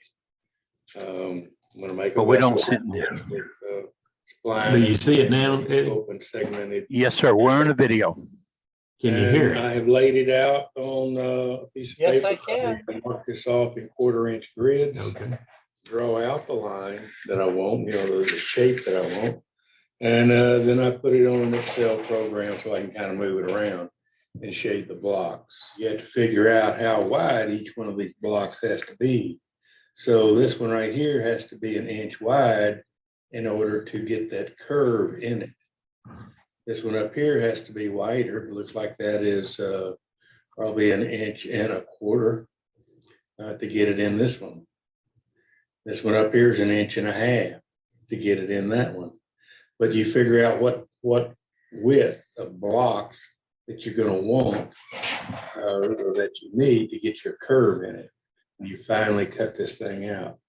Let me say one thing here. When you're gluing this up, And I actually start out gluing it in rings. So you put on one ring, you put on another ring, you put on a third ring, and then you start and you stop and you start to come back, and you can't cut this ring, this third ring, because there's no support between the segments.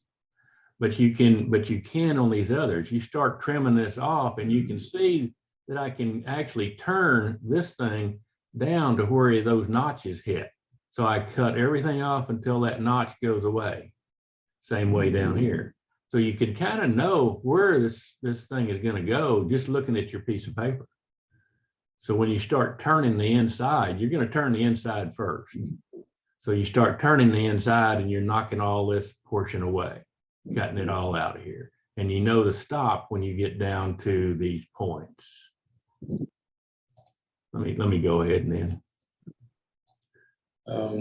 I'll show you. I showed you all this before, but this over here is what I have come up with to say what size each row is going to be. This one right here is going to be 1 inch wide. And when I look up at the table and it says, okay, it's 7 inches, I mean, not 7, it's 6 inches. What is that? Yep, 6 inches in radius. Then this is the size of the top layer. The top, the longest portion of my block is going to be 1.501. Anyway, that's what I do. Then I come out here and go ahead and cut all the pieces. Make me a cut list. Here is a cut list. So I need 3/4, need 29 inches of 3/4, and then I missed it, so I got to add 54 more inches. Here is 1 inch wide and 27 inches and on down. So this is the cut list. So then I cut out all the pieces to the width that I want, to the height that I want and the width that I want. And then I start cutting them up in the right angles. So let me show you how to do that real quick. Okay, so you got all your stock cut out. You can get however many pieces you need. Like I need 18 per ring. So I've got the stock cut out like this 3/4. I know that I need this much stock to make so many rings out of a 3/4 inch piece. And before you cut them, you want to mark them. You want to mark the side that you're going to cut here. So just draw a line across it so you know which one was on top all the time. It doesn't matter a whole lot if your table saw is exactly right, your blade's exactly right. But if there's any chance of it being off, that's what that mark is for. So then you, after you get them cut and you're going to glue up rings, this is especially important if you're going to glue up whole rings. Share screen again, Bob. Alternate a top, a bottom, a top, a bottom, a top. Let's see what happened here. We dropped that out. I had it in good shape, Bob. Yeah, Bob, that was in good shape. No Yeah, problem. you were doing right. Oh, okay. I thought y'all wanted me to stop it here. Let me go back. That's me.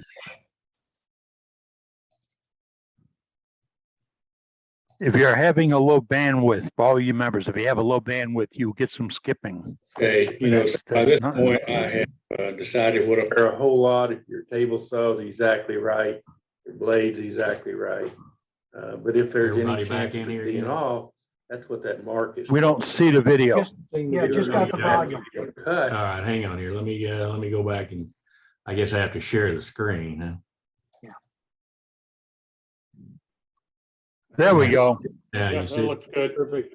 Okay. Here we go. And you're going to glue up rings. This is especially important if you're going to glue up whole rings. You want to alternate a top, a bottom, a top, a bottom, a top, a bottom. So if there's any discrepancy in that angle of the blade, these two will offset each other. And you end up with a flat surface still with no gaps down here between them. All right, what I used to, there's several ways to do this. You got your wedgie boards and all that stuff. And I've tried them. I've made several different ones. And But this one I keep coming back to. I kind of like it real well. Sometimes I kind of get nervous and want to drag the piece back, and I guess some form of a wedgie board is what I use to do that. But this is what I use to set up the miter gauge on this setup. It's a miter set. You can set it up to 1 degree angles anywhere on your miter gauge. So this time I set it up to 10 degrees. Let me show you that one. Angle that you want from 0 to 10 degrees. And for 18 segments, I need 10 degrees to go across there. And you set your miter gauge to that, tighten it down, and then there's my 10 degrees. Okay, so I still have my 10 degrees, and I have made this sled, if you will. It goes across here. It slides back and forth with my miter gauge, and it has sandpaper on this side so the wood won't slip on me. And my blade, I always slide this thing through. You can see over here where it can slide through this slot and move it further out this way as I cut off things. But, you know, every time I want that blade to be right here. So I know where it is. I can put the piece of wood up in here, and I know that if it's on this edge, then that's where that side of the blade is. Okay. Does that make any sense? So let me, you know, this is 3/4 of an inch thick. So let me show you the other half of this. It sits on the miter gauge, on the table saw slot. It's a 0 clearance in it that I've kind of wore out, but it is supposed to be a 0 clearance. So now I'm back to my table saw. And I've got my miter gauge up here, and you can see that it cuts right beside the blade. The blade slides right in here. So I put it up here and then actually cut it through so it would be flush every time. This over here is a stop gauge, or a stop block, if you will. I've got it clamped down. I've got a T-nut in here, and I can loosen this bolt up and turn it and make it the right length of cut that I want. I do have a screw on this side just to tighten it up a little bit. It was a little bit loose in the threads, and that allows me to tighten it a little bit. Yeah, the table saw, I don't know what you call these, insert, I guess. Anyway, has a piece that's at a 45-degree angle. That's so when you cut it off, if I'm not holding it, these small ones I usually hold because they'll fly everywhere. But a larger piece, I can cut it off and it'll slide down and away from the blade, so it doesn't get in the way of the blade. You back up here a little bit, and maybe you can see it a little better. But that's it. That's how I cut them most of the time. Like I said, I do have other sleds and other ways to do this, but I even went to the expense of making a fancy stop gauge that had a digital readout on it, and it's not worth it, guys. Don't even go there. I just thought I'd show it to you. Here's my digital stop block. It actually rides in the miter slot, so it can't twist and turn. And there's a bolt on here on each side, so I can tighten it and make it snugger fit, so it's not going to move, and I can lock it down in that miter slot. The front end of it has a bolt in it that's been ground down. It actually slides in a miter slot here, or a T slot. That's the miter one there. That's just a dado. And it slides back and forth, and you can adjust it and zero it out, and all you want to do there. But I'm telling you, I made it. I used it twice and said, yep, that's not what I want to do. So it just sits. Okay, so the first cut is I extend it past my edge here a little bit, just so I can go in and take that out and make it at the right angle. So I want the first cut to be at the correct angle, my 10-degree angle. So let me do that real quick. And okay, as you can see, it went right down the side of it and cut it off flush with that piece of wood, or with my platform that I have here. Then you turn it over. You bring it up to your stop block and make sure it is the right length, which it is. And I've already cut it once. So I need to make 18 of them. So you go right beside that stop block and cut it off at the right angle. Let me do that for you. Okay. So there it is cut off. It kicked it to the side like it should be. And there is my 10 degrees on each side, and I got to make 18. Okay, I wanted to show you this too. I do have a hold down, if you will. If my piece gets too short here where I can't really hold it safely without thinking I'm going to get cut, I did make an extension where I can kind of clamp it down. It's nothing special, and I've cut it up a couple of times, as you can see, getting it too close, but it does work well. It fits up against the back of this board and has a deal here for my finger, so I can stick my finger in it, so to keep it from sliding, and just put pressure on it, and it hold it right down, and you can take it right through there. So anyway, I just wanted to show you all that. So now that I got the pieces cut, it has little fuzzies. You see those little fuzzies sticking out? Well, you need to sand those off. And, the quickest way, well, probably, about the quickest way for me is just to drag it across a piece of sandpaper. And it'll knock them right off. And you do that to each piece, kind of clean it up to where it's no longer anything that's going to get in the way of gluing this thing up. Okay, so now I've got them glued up. I've tried the band clamps, the metal ones. I don't like those. They always tear out on me, and I can only use them once, maybe twice before I have to throw them away and get another one. So I've tried the tube method, and I do like that. I use that quite a bit. So you end up with two halves of a circle. You glue the two segments together at a time, so that you can, and then you can make them forward, the group of 4 and then a group of 6, and whatever it takes to get it in a half circle. And once it's at a half circle, you let them set, and you let them set in between so that it's time for the glue to dry. And once you get the half circle, then you can come back and sand any indiscrepancies off at that half circle line, and that works well too. But if you're going to glue up a whole ring, and which is what I'm going to do here, I'm just going to put glue on all of them and glue it up. But this is called a string clamp. It came from Earl's Small Segment Shop on YouTube, and man, it works great. At first, he had you tying a knot over here, just like a bow tie knot on this side, and you stick a screwdriver through it, like I have here. And that's what you turn. You turn that and you twist this line up, and it gets tighter and tighter around whatever. The strings do get a little glue on them at times, but that's okay. You have a slot on, you have a hole going through here for the string. You have a slot on both ends. This one is the one that holds your screwdriver or just a piece of metal. It could be anything, a pencil, anything that's not going to break on you.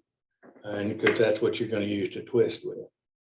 The other end has the same type slot, but then it has a little notch in it here. And that little notch is what you want to line up with a line on your blocks that you have that you're going to glue together. So this should be in the center of those strings, so that when you're tightening down, your pressure is right here on this corner to make it round.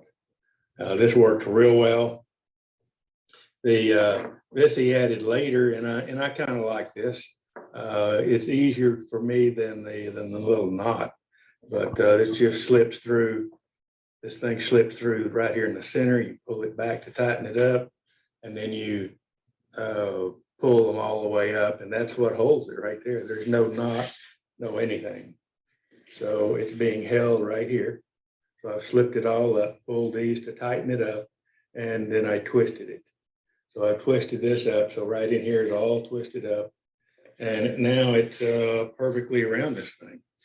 And if you can see, it's almost a perfect fit. I can't get it a whole lot better than that. I can take that and sand a couple of pieces. It looks like it might be out of focus. There we go. Yeah, I could sand a couple of pieces and get it a little better. But basically it is pretty straight. When you get that all glued up, nobody's going to see that glue line anyway. So that's going to work great. Anyway, that's how I glue them up. So let me go ahead and glue the rest of these up. And okay, I've cut up all the rings and I put them in separate bags, little baggies, and mark on them what ring they are and how wide they are, just so I can keep track of them. But they're all cut up, and they already have the slots cut in there for the spines. Let me show you how I cut the slots for the spines.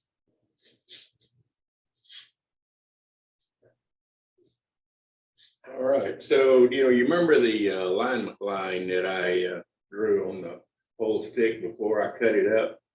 I'm going to use that again here. On the closed rings, I alternated the line from the top to the bottom every time just to get this angle correct, just in case it was off a little bit, to get those angles right.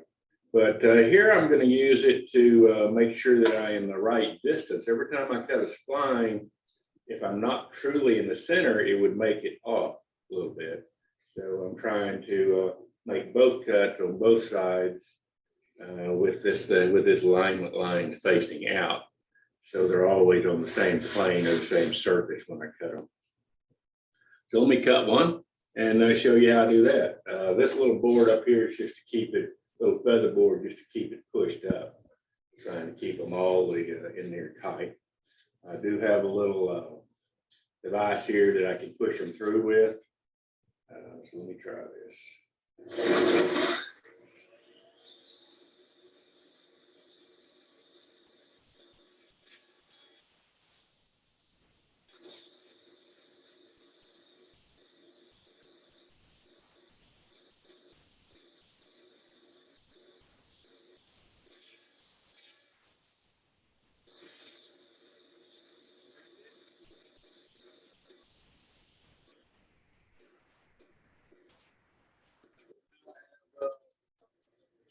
Slot for the spline cut in here. Got the little fuzzies off. Looks like my blade's kind of dull, but anyway, that's it.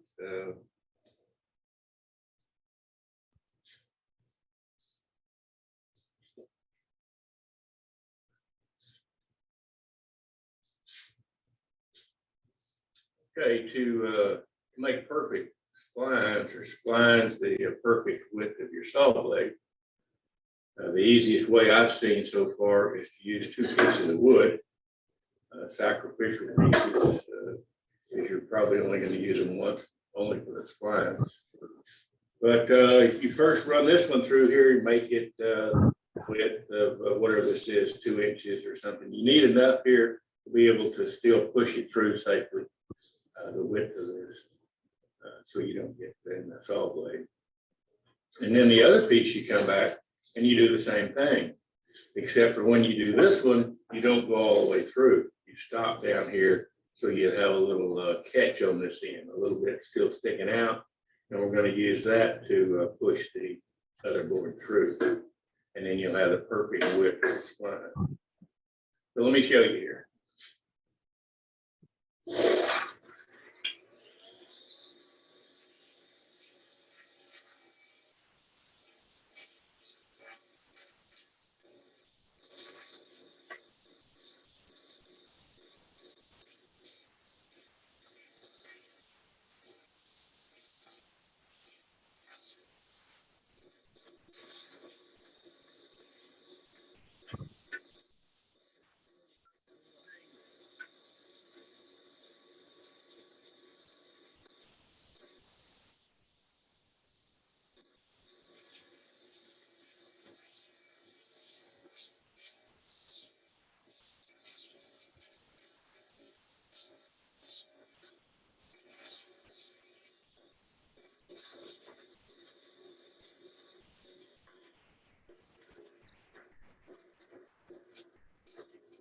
have a little hang down here that's actually going to catch my other piece of wood and stop it right here. I think I'm going to cut this a little bit, notch it to where it's a little straighter across here instead of just a little edge. So now I've done that. I've got that little piece cut off, and I do have a definite little notch there. So you put that up against your fence.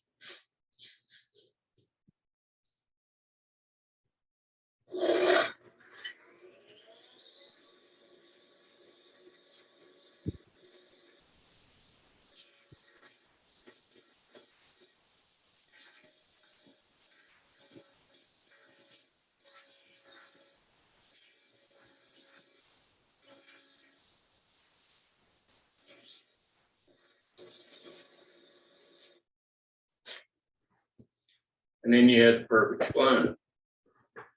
So anyway, but that's easy way to do splines, and it works out great.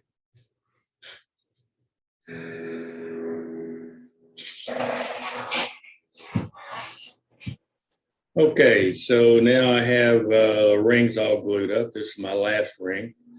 I glue them up like this, and then I weight them down, put a board on them, put a weight on it, and let it dry. There's the rest of them. I'm just now ready to run them through a drum sander and get them flat, at least one side flat.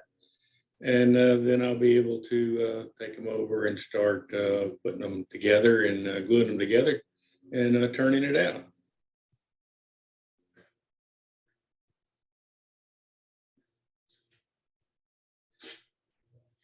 Okay, so I've got all the rings glued up.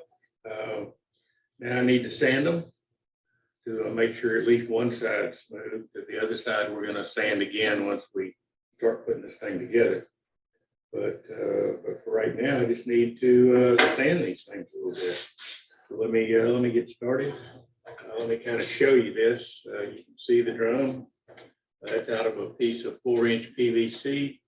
It has wooden plugs on the end and some mounting hardware to mount it in the lathe or in the chop smith. And works real well. The dust collector works well. Didn't get very little dust out of it.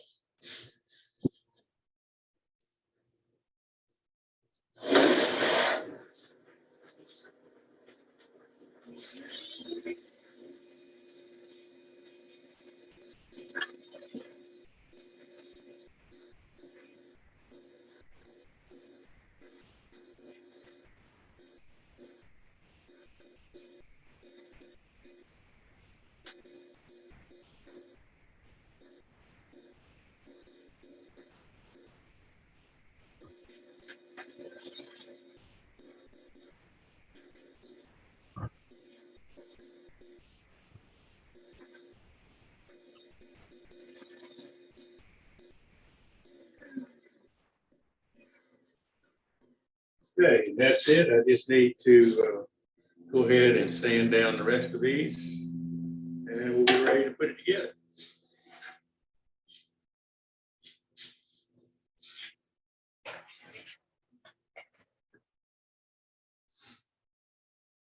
Okay, so I've got everything glued up, all the rings glued up, and here I have a glue block on here, and tied to my 1-inch spindle, and I have glued the base of the vase on here, and I use this to center it. Longsworth chuck. To me, that's the easiest way. Okay, for those that haven't seen this, this is my way that I adapt this and make this thing a better machine. The shaft coming out of the shop smith is only 5/8 of an inch shaft. I've bent it twice, and the second time I said I'm not going to buy another one.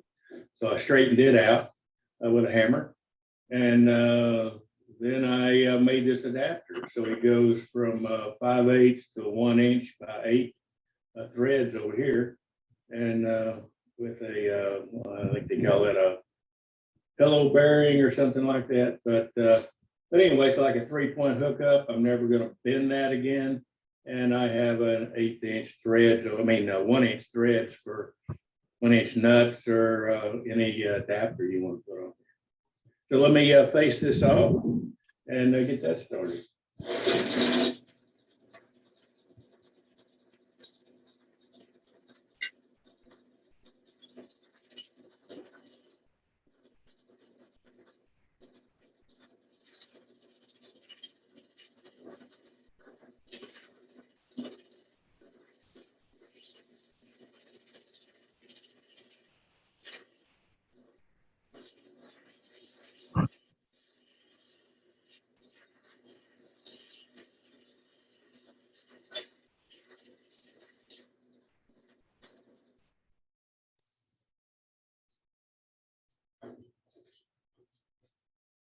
Okay, I think that's good enough to sand. Let me go ahead and sand that.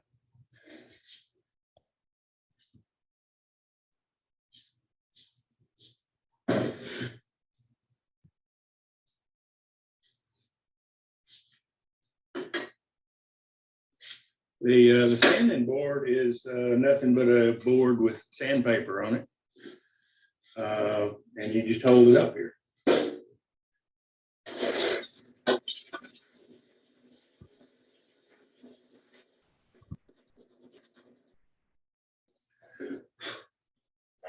And what I'm looking for is this edge to be smooth and flat, not the rest of it.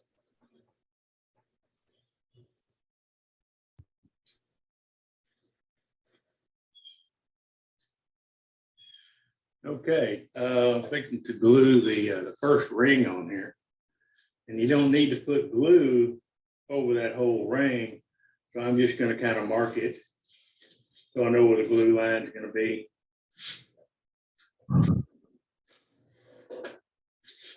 And now all I want to do is put glue on this portion of it and glue it down. That's it.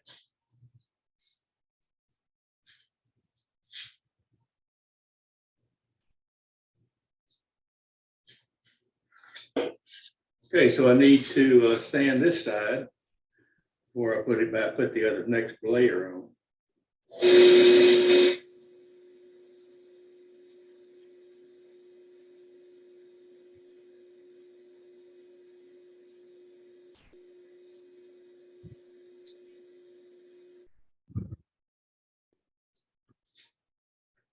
Okay, you don't want glue all over everything. So I marked it. So I only glue the bottom portion. I'm only going to glue this edge, not necessarily the center. So that's what you try to get the glue on. And just push it together. And kind of wiggle it about back and forth a little bit.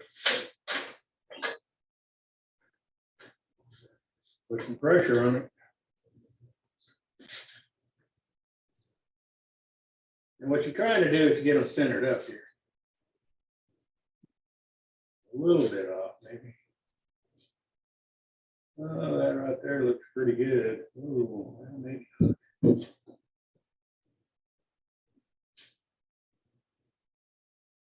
Anyway, that looks pretty good right there. And you let that set a few minutes. It only has to set like 5 seconds. And then you can put the next one on. But I'm going to give it a little longer than that. So that was 11, 10. I got 9 coming up. Okay, while we're waiting for this third ring to set up and for all of them to kind of dry about 15 minutes before I turn it, let me explain what I've got going on here. The other one you saw had a little short tailstock extension in here, and that was so I could get the banjo and the tool rest on the left-hand side of the headstock side of the live center. And here I don't want to do that. Here I want all of this apparatus to actually be to the right or to the tailstock side of my live center, so that I can actually turn large bowls. See, I've got probably a 15-inch or nearly a 16-inch platter in here. for the Longsworth chuck. But if I was going to turn a large bowl, which I am, this is going to be 12 inches in diameter, and I can't get 12 inches with all of this under it. So I move it on this side of it, and then I have plenty of room to come back and move this on the other side and turn whatever I have. So anyway, that works out well for me too.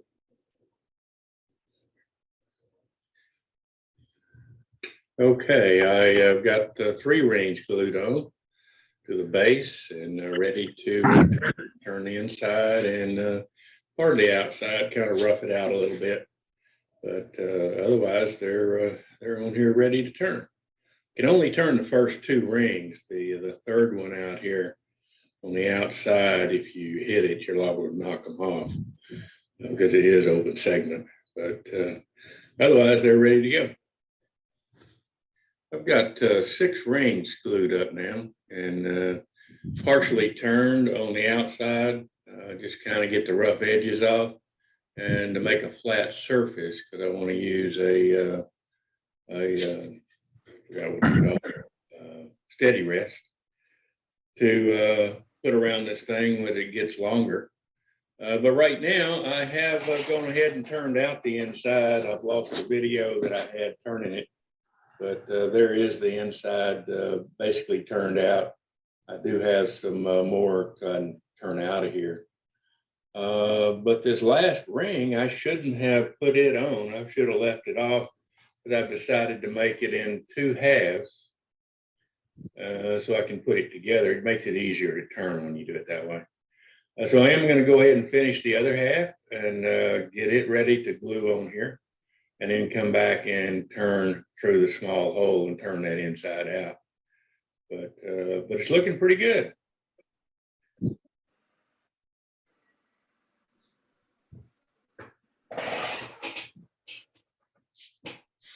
I make my glue blocks out of nuts, 1-inch nuts that have a 1-inch shaft. And the 1-inch nuts are cheap. You can get them at Tractor Supply for maybe 50 cents, 30 cents. I don't know, they sell them by the pound. But just drill a hole and put them in a block, put some tape behind it, the nuts, so epoxy doesn't get into the threads, and then epoxy it into a block. And now I have another block glued on top of that. And just through on here. And now I need to surface this thing. And the only thing I'm really worried about again is just this outside edge. I don't necessarily need to go anywhere else, just the outside. So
this is my top ring.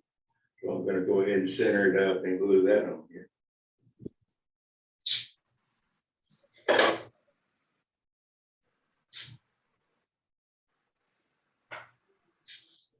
Okay, I'm going to need the other Longsworth jaws were too big for this. It wouldn't go down small enough.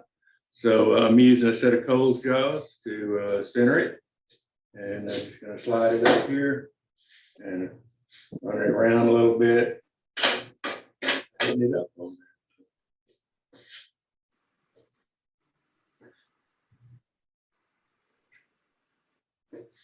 there. And that's it.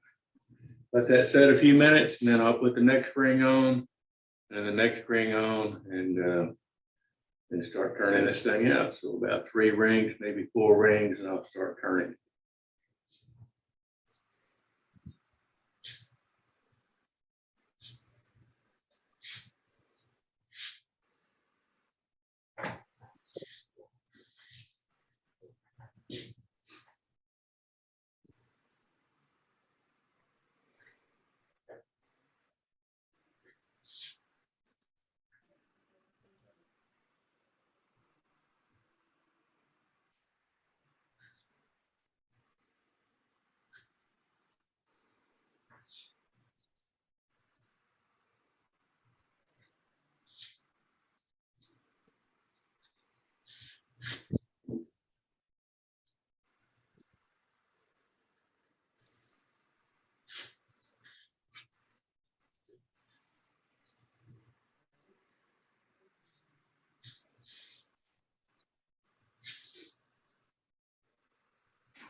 I had to go back to the Longsworth chuck, because now it's now I can get it in it, and the other one was too small.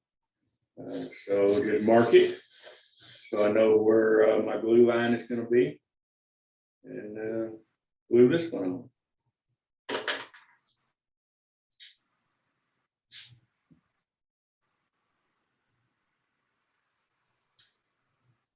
Okay, and again, I'm going to glue this up, but I want to split these seams. So where this joint is, I want this one to be about in the center between those 2 joints.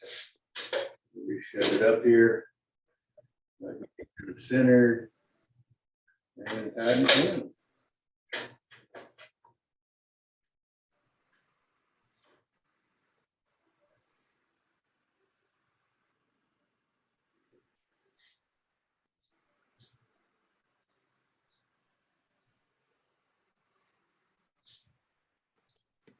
Okay, we're going to let that set for a few seconds, and then glue the next ring on.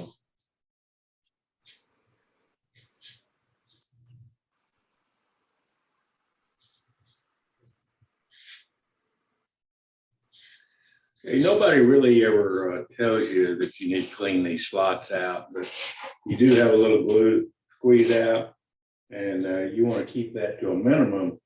So I come back with a little dental brush here. I forgot what they call it, but anyway, it's just like a pipe cleaner on a stick, and come back and clean those out. Try to get as much of that out as you can. It doesn't look very good when you come back later and have big globs in there. Anyway, just wanted to show you that.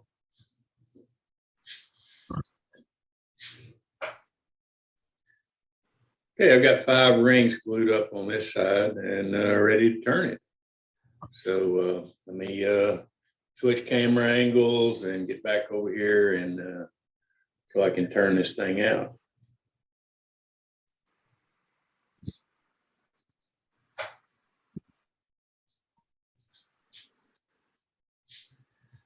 I like to use this tool, an Olan tool. It's made out of a steel bar and a 3/16 inch cutter on the end, high-speed cutter.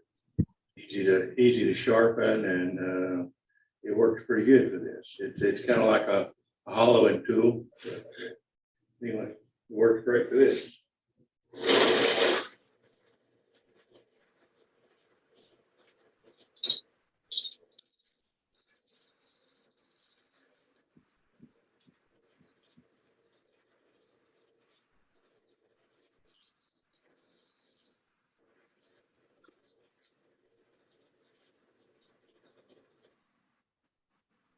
All right, so I have the 2 sides, 2 halves glued together, and now I just need to go ahead and shape it, or rough shape it probably, because I'm not going to shape it all the way. I'm just going to knock these edges off and kind of round it off a little bit, and then hollow the inside out a little more. And then come back and shape the outside again. But that's it's almost there. Got everything glued together, and now it's just turning it out. Okay, I've got it shaped a little more and ready to turn the inside out. I got to get it thinner, and then the outside can come down some too. But I do have a Lyle Jamison style, what do you call it, a D hollower or a D handle hollower, and that I made, and it works pretty good. I've got a tip on here at an angle. Oops. I have a tip on here that's at an angle. If you can see that, but so I can get around that corner. I could bend one and make it, but this works fine right now, I think. So let me try it.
Hey, it's taking shape here. It looks pretty good. Sanded it a little bit. Still need to work a little bit. He's got some wavy spots in it, and I do need to work on that neck some more before I cut this off. And I have still got it on the chuck at the bottom, still glued to that glue block. The other end up here by the chuck, that's just what do you call that? A wedge joint or something. Anyway, it's where it's wedged on here. I do have a little recess there or a tenon sticking out, so it'll go in the hole to hold it. And then that piece of carpet stuff is, or shelving stuff is keeping it from slipping. But it looks pretty good. I've got the inside all done, sanded out, and as much as I'm going to, and that's about it right there. So let me just keep working on it. I have to keep turning around because as you can see, my tool rest won't go all the way around this thing. You know, even with the extensions I have on here, I still can't get it around the whole body of it. So I turn half at a time, basically. You know, I want to turn this side, I've got to flip it this way, turn it around so I can reach the other side. So, but like this, I do need to turn this neck down a little bit. So I'm going to do that, work on that a little bit and round it, maybe put a cove in here. And then I'm just about done. I do need to cut it off in a minute. I'll have to flip it around again just to cut it off because again, I can't get a tool rest over here close to it. So we'll flip it around again for that. But let me go ahead and do that and see if I can take a picture of that one.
Still got a little swell right here.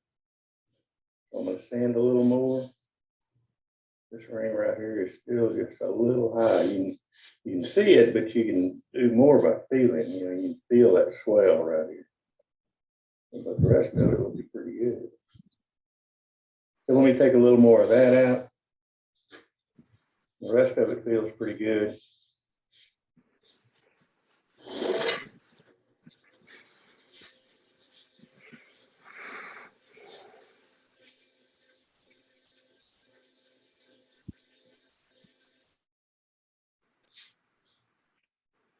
Well, much better. Okay, I think I'm through with the neck. I might go ahead and put a little, no, I think I can sand that out. No, let me go ahead and put a little groove in here anyway.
All right, so now it's this end's pretty much done. It's finished. We'll have to sand the top because it's slipping a while ago and it kind of burned it. But I can sand that by hand and should be good to go. Come back and get some of these fuzzy pieces out of here.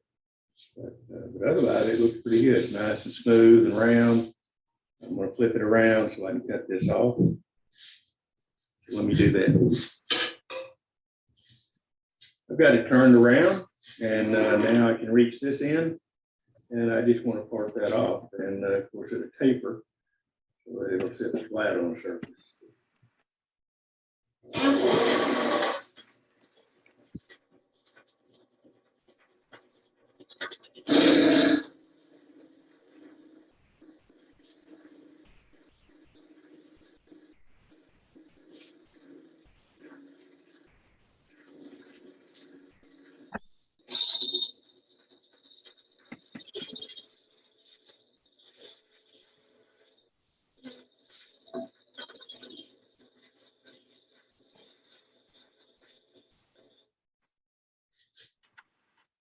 So the rest of this, I've got it sanded down now and kind of about where I want it. So the rest of this, I'm going to go ahead and saw. Coming off.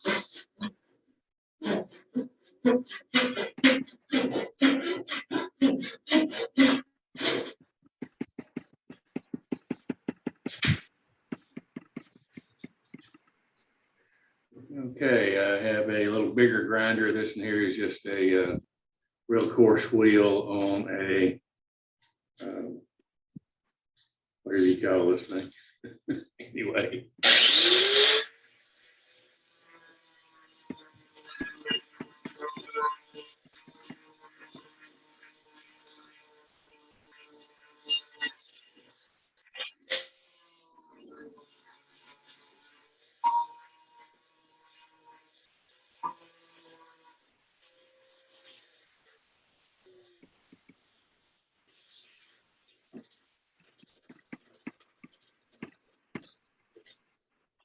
I just want, it doesn't take long with that big grinder, and all I want to do is to get it down where I can sand the rest of it. So let me set that up and show you how I sand it. Yeah, I'm gonna stand it a little bit.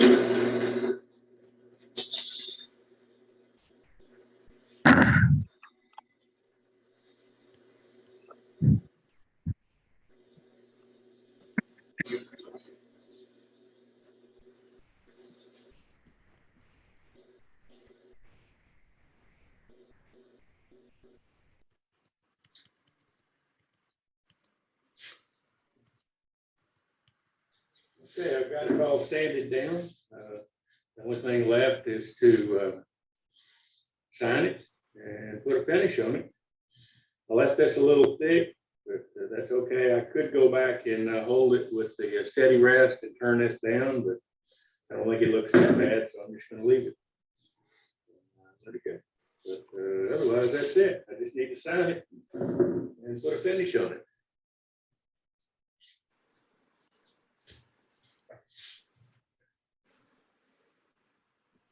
All right, it's completed. It's got 366 pieces in it.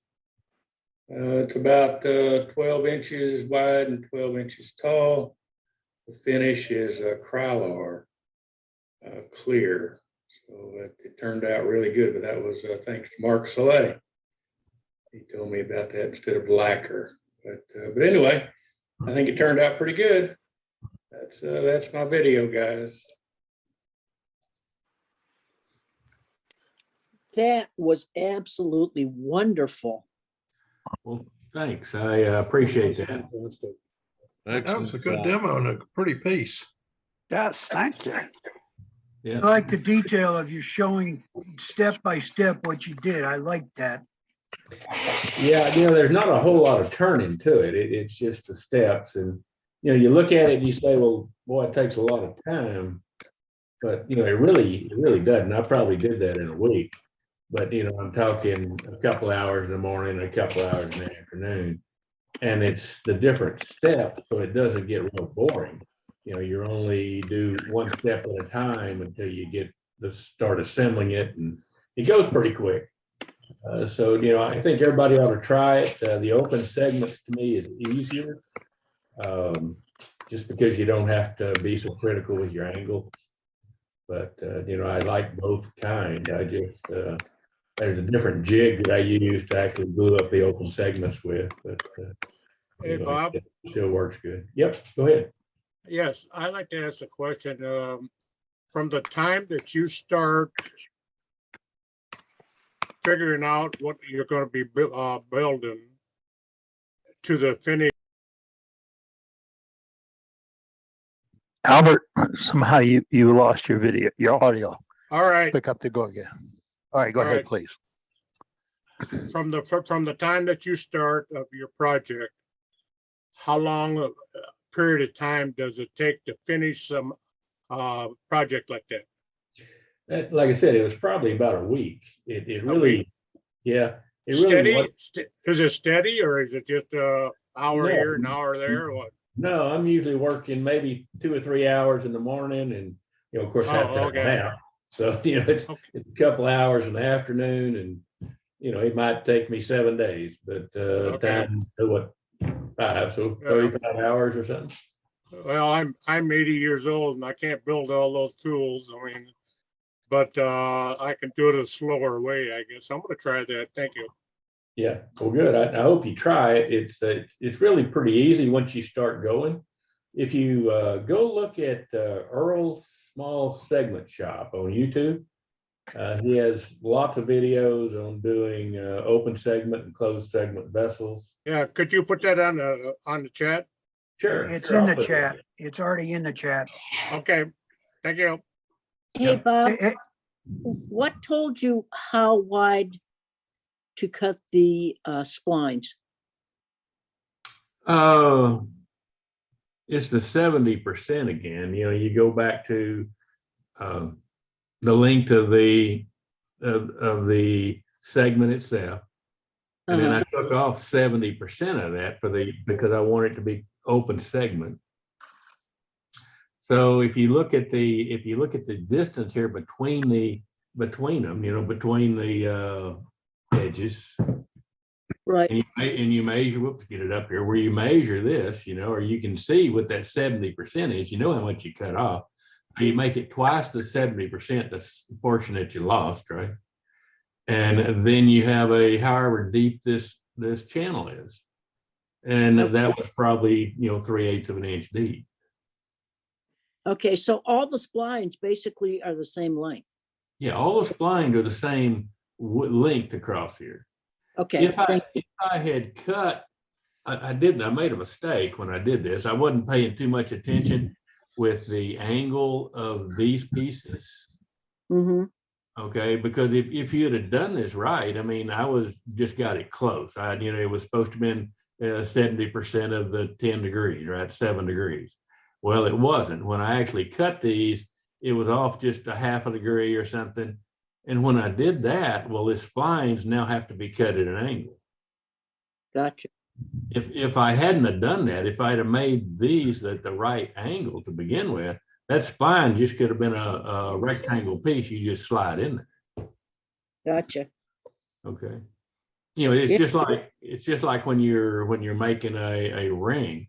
If you put a piece of, if it's a closed segment ring and you put a piece in here for a accent, down the side of this, that's just a flat piece.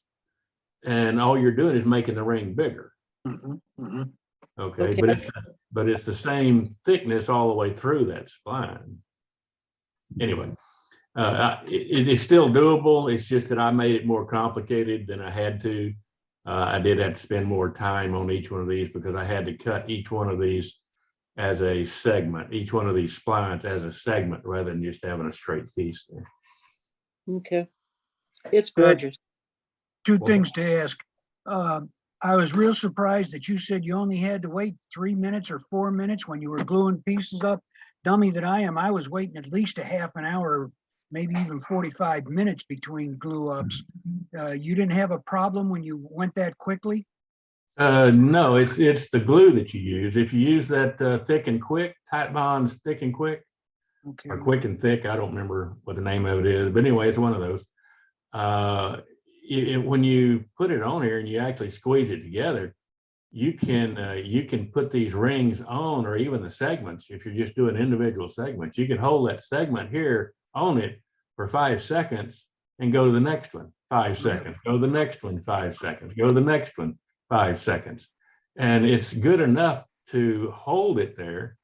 And then when you actually want to come back and sand it, yes, you need to wait about 15 minutes after you do this for the ring before you can sand it and, that level, and before you can actually turn it. Okay. But the other thing about turning, don't turn. If this is the top ring, let's say you're putting these rings together and you can turn, like this one here. I put those 2 rings on, I put this one on, that one on, and I think I put this one on, but at some point here, I stopped at that level and I turn back down in here. Okay. And you just can't turn this top ring that you put on. The last ring you put on, yeah. The last one, there's no support here. You've got, too big of a hole. There's no support for those segments. Okay. So you can only turn as you go, progression here. You can turn these. And when you get to this one, you glue on another one, you can turn that guy. Gotcha. The other question, the plans for that tightener, the ring tightener, were on that Earl's website. Yes, that string clamp. Yeah. That's on Earl's website, that Earl's Small Segment Shop. Okay, thank you. Appreciate it. Yeah, he shows you that. He's got several jigs there that he shows you. You have to look through several of his videos, but and the volume of the videos are usually pretty low, but they are good videos. Okay, thank you. Yeah. Any other notes? Yeah, one other note. This I don't know if anybody's turned this stuff or not, but every time I work with this bloodwood or even Purple Heart, it splinters. It's real hard wood, but it splinters real easy. And just turning this, just turning it and sanding it down, I bet I got 15 splinters. because they're just like little needles when they come up, when they're sticking up, But other than that, it was fun doing it. Okay, Bob, if we had an applause sound for this program, you would hear a major applause because this was one fantastic demonstration, sir. Well, thanks. I appreciate it. Yeah, I hope it was. I hope it was explained well enough where somebody might want to try it again.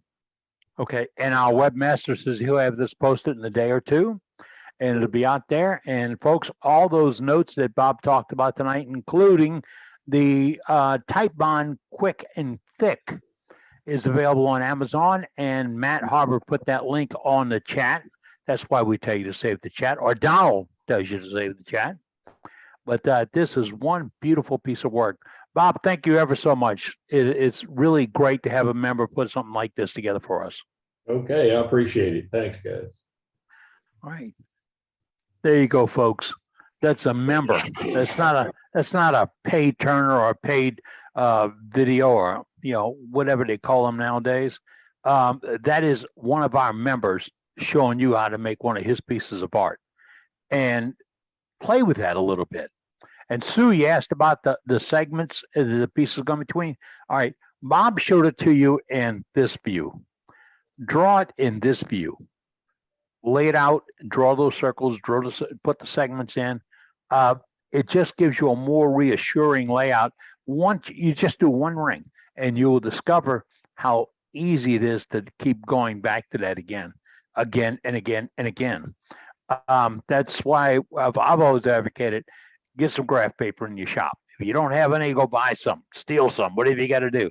Graph paper is going to be your best friend when you lay out a project like this. Okay, we are back to doing gallery, folks. But before we go that, if you've got a gallery item, put it in the chat, and Doug will introduce you. But let me tell you what's coming up. Today we had Bob Grinstead in as our demonstrator. Next week, Doug Miller is going to be. Oh, there's Doug. Doug Miller is going to be with us next week, followed by Birdhouse Bob. And now we find out that Jane Chandler has been changed out to Scott Hampton. And that's going to be November 23rd. I'll make that change in the video. And now Birdhouse Challenge is November 23rd.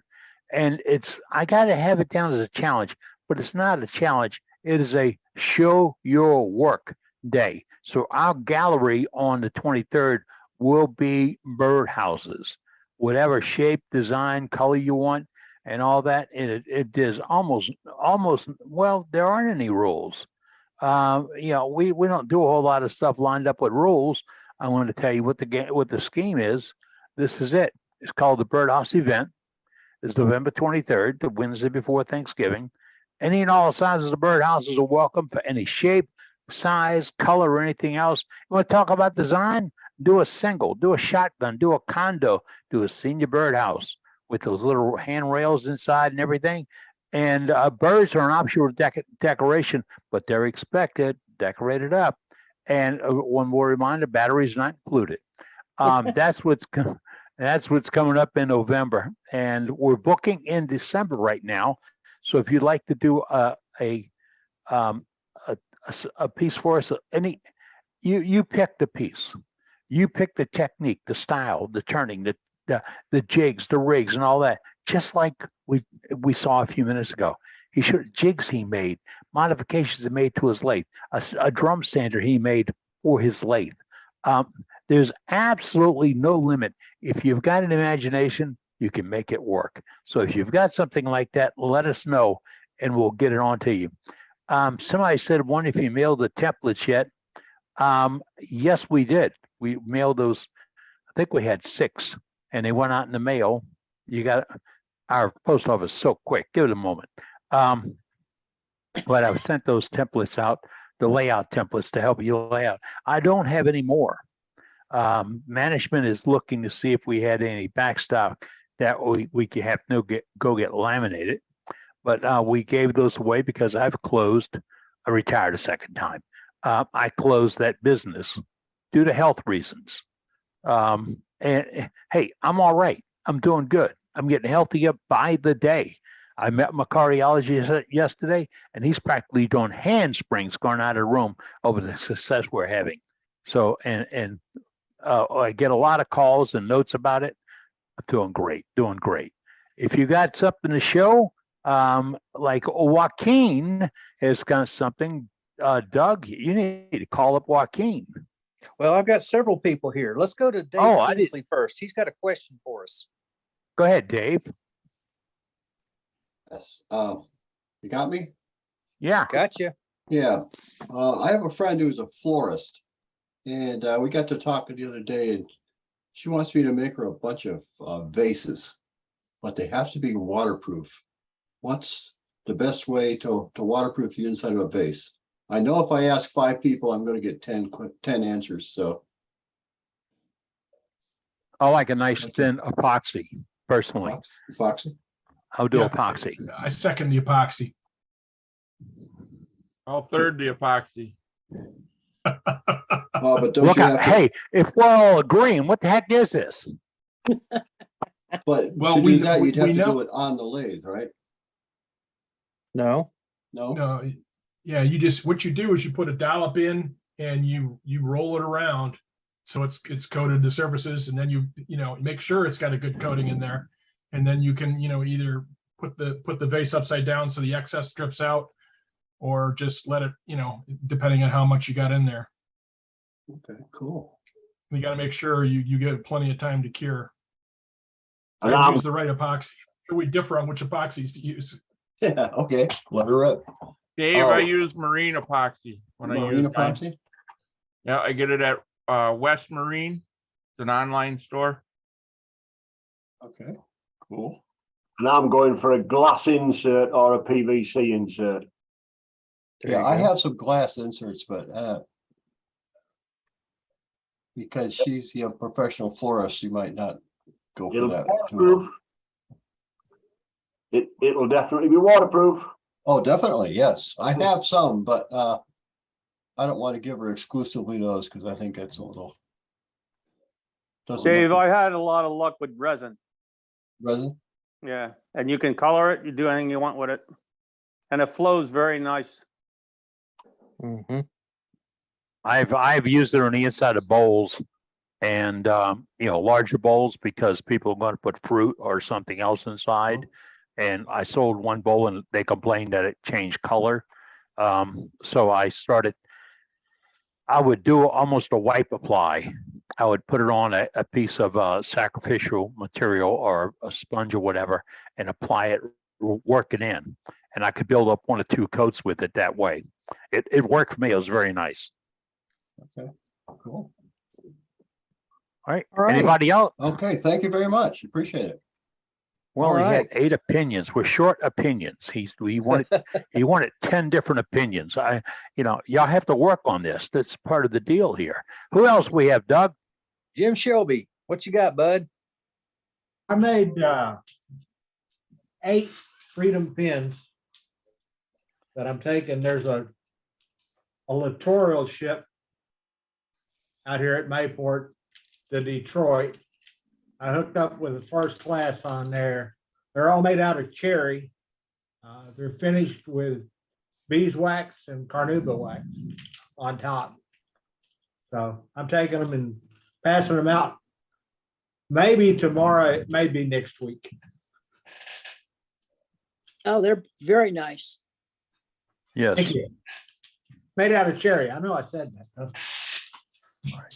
Thank you. Nice work, Jim. Jim handles our distribution of our freedom pens, and he handles Navy troops or sailors. Pardon me, but if you want to send pens to a specific branch of the military, we have those broken out on our website. If you look for them, freedom pens is simple. Turn a pen, package it, send it to one of our contacts. They will put it in the hands of a working, active troop or sailor or Marine. But we have contacts in all those branches of the military, and we take care of all of them because they are taking care of us. Who's up, Doug? Ray Davis, what you got for us? Well, I'm here. First, I want to say, Bob, that was a great demonstration. That's mostly what I do is open and close segments, and I couldn't have said it any better. So thank you. What I've got tonight is a bowl. Uh-oh. I need a better photograph of that. Oh, man. Yeah, that's nice. I like that. That's beautiful. That's cool. I like that. I like the 3D effect. That's a 3D illusion. There's segmentation in here, and it's a bowl from a board. So, it's Very pretty. a little bit of everything. Very nice. Yeah, boy. You're gonna have to show us how you made that. Oh, man. centerpiece there. You got the That's 3D coming from- effect on the outside and the inside. Looks great. Yeah, look at that. Wow. Yeah. That's beautiful. Isn't that pretty? All right. Bob is saying he showed you the beginning. You got to show us the rest of it. Yes. That is beautiful. Look at that. I mean, we want a really great picture to go on our promo site. As soon as you can send it to me at worldwidewoodturners@gmail.com, I'd appreciate it, sir. It is. I'll try Wow. to do that. You have what- me totally mesmerized. What is funny about this is out of ash. The bowl itself is Really? ash, and it's that heat treated ash. Wow. And problem with it's splintery, and you'll get a few splinters working with this. But it came out very nice. I'm very pleased with it. Yeah, I guess so. Pretty. Super. That's gorgeous. And I'm also doing some breadboards or cutting boards, doing the 3D illusions, and that's been challenging. That's beautiful. But I haven't shown any on here because this is wood turning. Well, my wife is one of the world's greatest quilters, and she'd be mad if I told somebody that. But what she said? Oh, she said, "Don't tell them." I don't listen. Y'all know that. But I got to capture this to show her because that is a quilt pattern. Not taking nothing away a from lot of these that's 3D illusions come from quilters. So Yeah, they do. yeah, makes a beautiful piece, and that right there is a beautiful piece. Thanks, Thank you sir. very much. Really appreciate you showing that. We're doing gallery tonight. If you have something to show us, jump in there and let us know. There's Joaquin. Hello, Eddie. Hey, Hello, I sir. was over at my tree trimmer's yard and going through his stock and stuff, and he has some eucalyptus. And I thought I'd do a twice turned bow. Well, I turned it, but this bow, it's way past twice turned. So I did it 1.5 turn. I mean, it's so narrow you couldn't get a round circle out of it. It's warped so bad that I just went ahead and took the tenon off and smoothed out the bottom and left it that way. And It's got character, Joaquin. That's what it is. there's nothing else I could do with it. I could do a way I could make it round up here, but I've never seen a piece warped that bad. It's thick enough you could carve it. It could do that. Mm-hmm. Yeah, I you just thought, could, well, like scallop the edges or something. I don't know. What kind of wood is that, Joaquin? it's eucalyptus.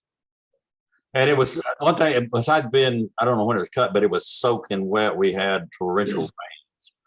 And, but I was hardly any cracks in it, but good conversation piece, I thought. Rocky, what you do is when you show it to people, you tell them you just got to pull your gouge in and out at just the right pace. Yeah. Well, at 3,000 RPMs. Yeah. We are having a challenge, the offset Christmas tree challenge at our club next meeting. And this is a 5-section 3/4-inch offset tree that I said, well, I've done a few of these. I need to do something else. And so I did the 7-section. It's got 1.5 inch offset.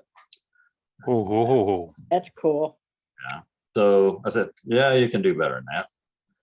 And so I had a 16-inch piece of ash, and but it's 3 inches short. I didn't do a good enough figuring on this here. I run out of wood up here in making my turn. It was a 3-inch offset on this piece, and so I only got 7 sections out of it. I was shooting for 10, and so I've got to get another piece of wood and fulfill that challenge. But it just nowhere close to what I wanted it to be, but that's what I got out of it. I think you need to do a demo on. Well, we'll have to work on that. This is the demo I did at SWAT, and still getting reviews and people calling and wanting to know more details about it. It's a real very good. It was very good. But Matt and I did that last year sometime. Yeah, right before Christmas, Joaquin. I've got a lot of improvements on it and a whole lot easier figuring, and it's getting better and better every time I do one. But Do you have any kind of handout on that? I do have. I can email you the whole thing. I've got pictures, I've got the drawing and everything to do that. Wait a minute. Don't send it to him. Send it to our webmaster. Send it to our webmaster. All of us get it that way. But you see, Yes, I like that idea. Okay. He'll keep it to Joaquin, himself. have you updated the handout, the diagram you did for the one that you gave me last year? Yeah. Okay. All right, cool. It's way improved. It's pretty mostly self-explanatory pictures and stuff. I got a lot of detail on it, and a guy just emailed me yesterday, Tim, saying, "Hey, I did your deal. Is this right?" And he did a real good job. And I sent him a few tips and stuff that's better. But I'll send it, Eddie. Good. Thank you, Joaquin. Very good. Look forward to that. Along with excellent work, he's an excellent member, folks. He shares that information as he can each week, and some great stuff. We have a lot of members that share all their art and all their technique with you. And as I said, it's up to you to be part of this. Please do so. Jump in there. Tell us what you need, what you don't need. I mean, we just handled a couple of problems right now, but we're going to go over and talk to who we have up. Glenn Dormack. Hey, Glenn. How y'all doing today? Well, I got a couple of things to show. I had bought me a piece of some 1/4 by 1/2 inch tool steel, and I made me a little negative rake cutting tool for cutting the lip on the inside of lidded boxes. And so I ground it down, and then I made me a handle for it too. And this is out of my squiggly handle. It's got 4 different pieces of wood. It's got some wenge. It has some zebra wood, some walnut, and some cocobolo, I believe. No, yeah, I believe, or babinga. I'm not sure now. And then I put a cap on the end out of a piece of burl. I'm not sure what it is. And then I had been watching some of I've seen Joaquin do them, and then watching even that Jerry Messmer's videos on the birdhouses, the hummingbird houses. So I've made this one here. This one's out of mesquite, and it's got a ash roof on it. That swirling, that detail on the roof is cool. It's really nice. Good job. Yeah. Yeah. I have that one, and then I had done another one this one's out of maple and a mesquite lid. And that's nice. So did a good job with those. Nice. Well, thanks. Cool. Hey, Glenn, can you show the lid again? Yeah, what type of tool did you use to do that? Just the that texturing tool, that spiral cutting. Yeah, the spiral cutting tool. Yeah. That looks pretty. Sorby spiraling and texturing tool. Yeah. Yeah, I had done it on both, and I used the same tool doing the little texturing here and up here also. Yeah, I guess it looks different just because it's at an angle and it's not flat. Yeah. The top, yeah, kind of code. Yeah. Great. Thank you, sir. Keep that one handy, Glenn, so you can show it on November 23rd for our Birdhouse show. I will. I'll probably have a few more. I've got about 30 different birdhouse ornaments I need to make for Christmas gifts this year. So I'll have a few more to show. Great. We love this. Thank you, Glenn. You're welcome. All right. We got 2 more to go. Steven's iPad. What you got for us today? Hi, all. How you doing tonight? I have a couple bowls, actually 3 bowls. Oops. This is cherry. Very nice. Pretty nice. I like that. I got it down to about 1/8 of an inch thickness. Oh, wow, that's nice. Very nice. It's got Good finish on it. It's Parfex 3408. Great stuff. Inspired by Mark Soleil. Really turned out nice. It's the finish is so smooth. And that's cherry, and then this is maple out of the same branch. Couple twin bowls. Yeah, those are pretty bold. I like that style. Those are pretty, and you kept the bark on them. That's nice. Yeah. Bark stayed on, and I guess the shine doesn't show, kind of washed out, but you can still see. They're beautiful.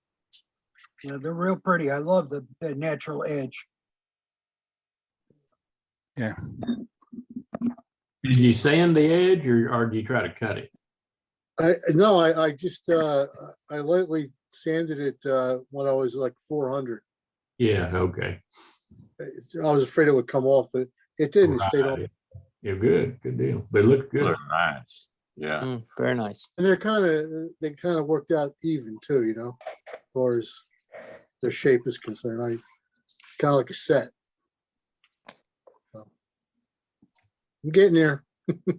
You are, sir, and you're getting there well. It's nice. Who else we have, Doug? All right. I'm the last one that I know of. Let's see. Okay, well, that'll be go. the last one because we're at 9 o'clock. So Yeah. Central.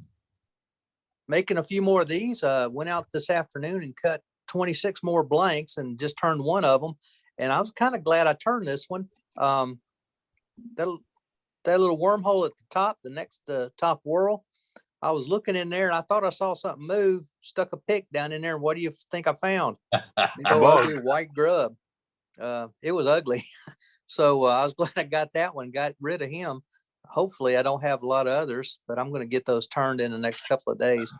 I'm turning about 4 or 5 of those at a time. And then I stop and I finish off sanding the bottom and the very tip top of them.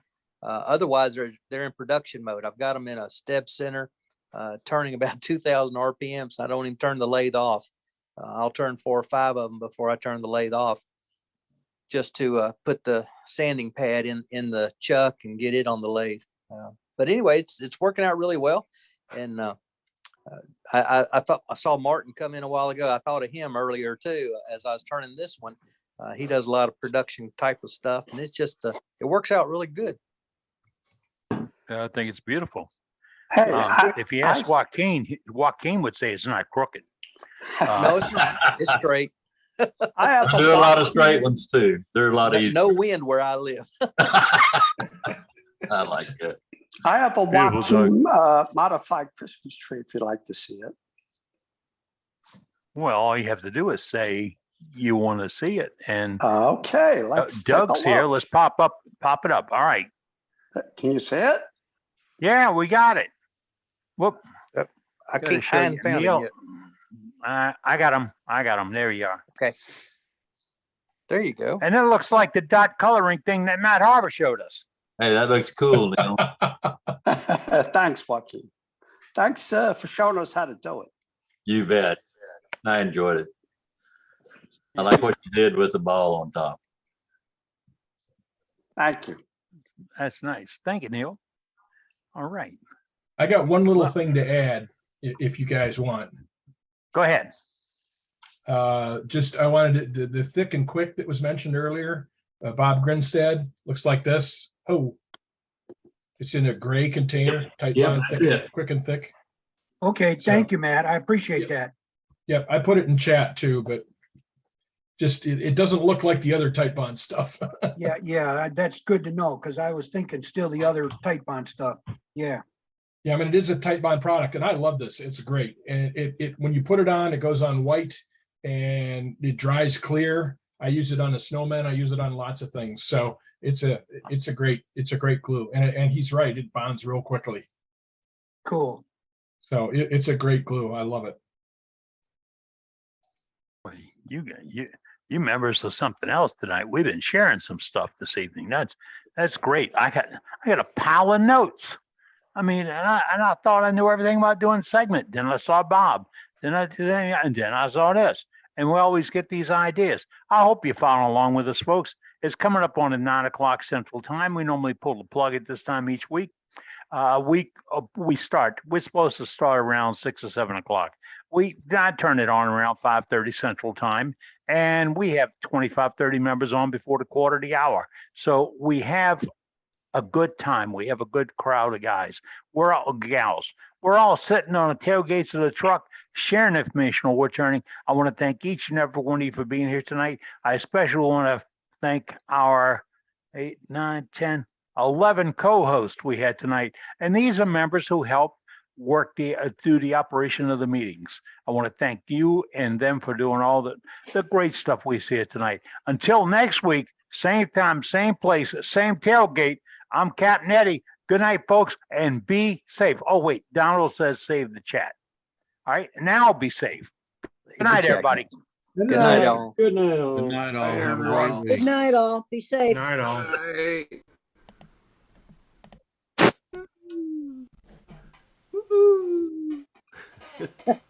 Good night, Scott. Good night. You guys are having too much fun with that. Really? Good night, man.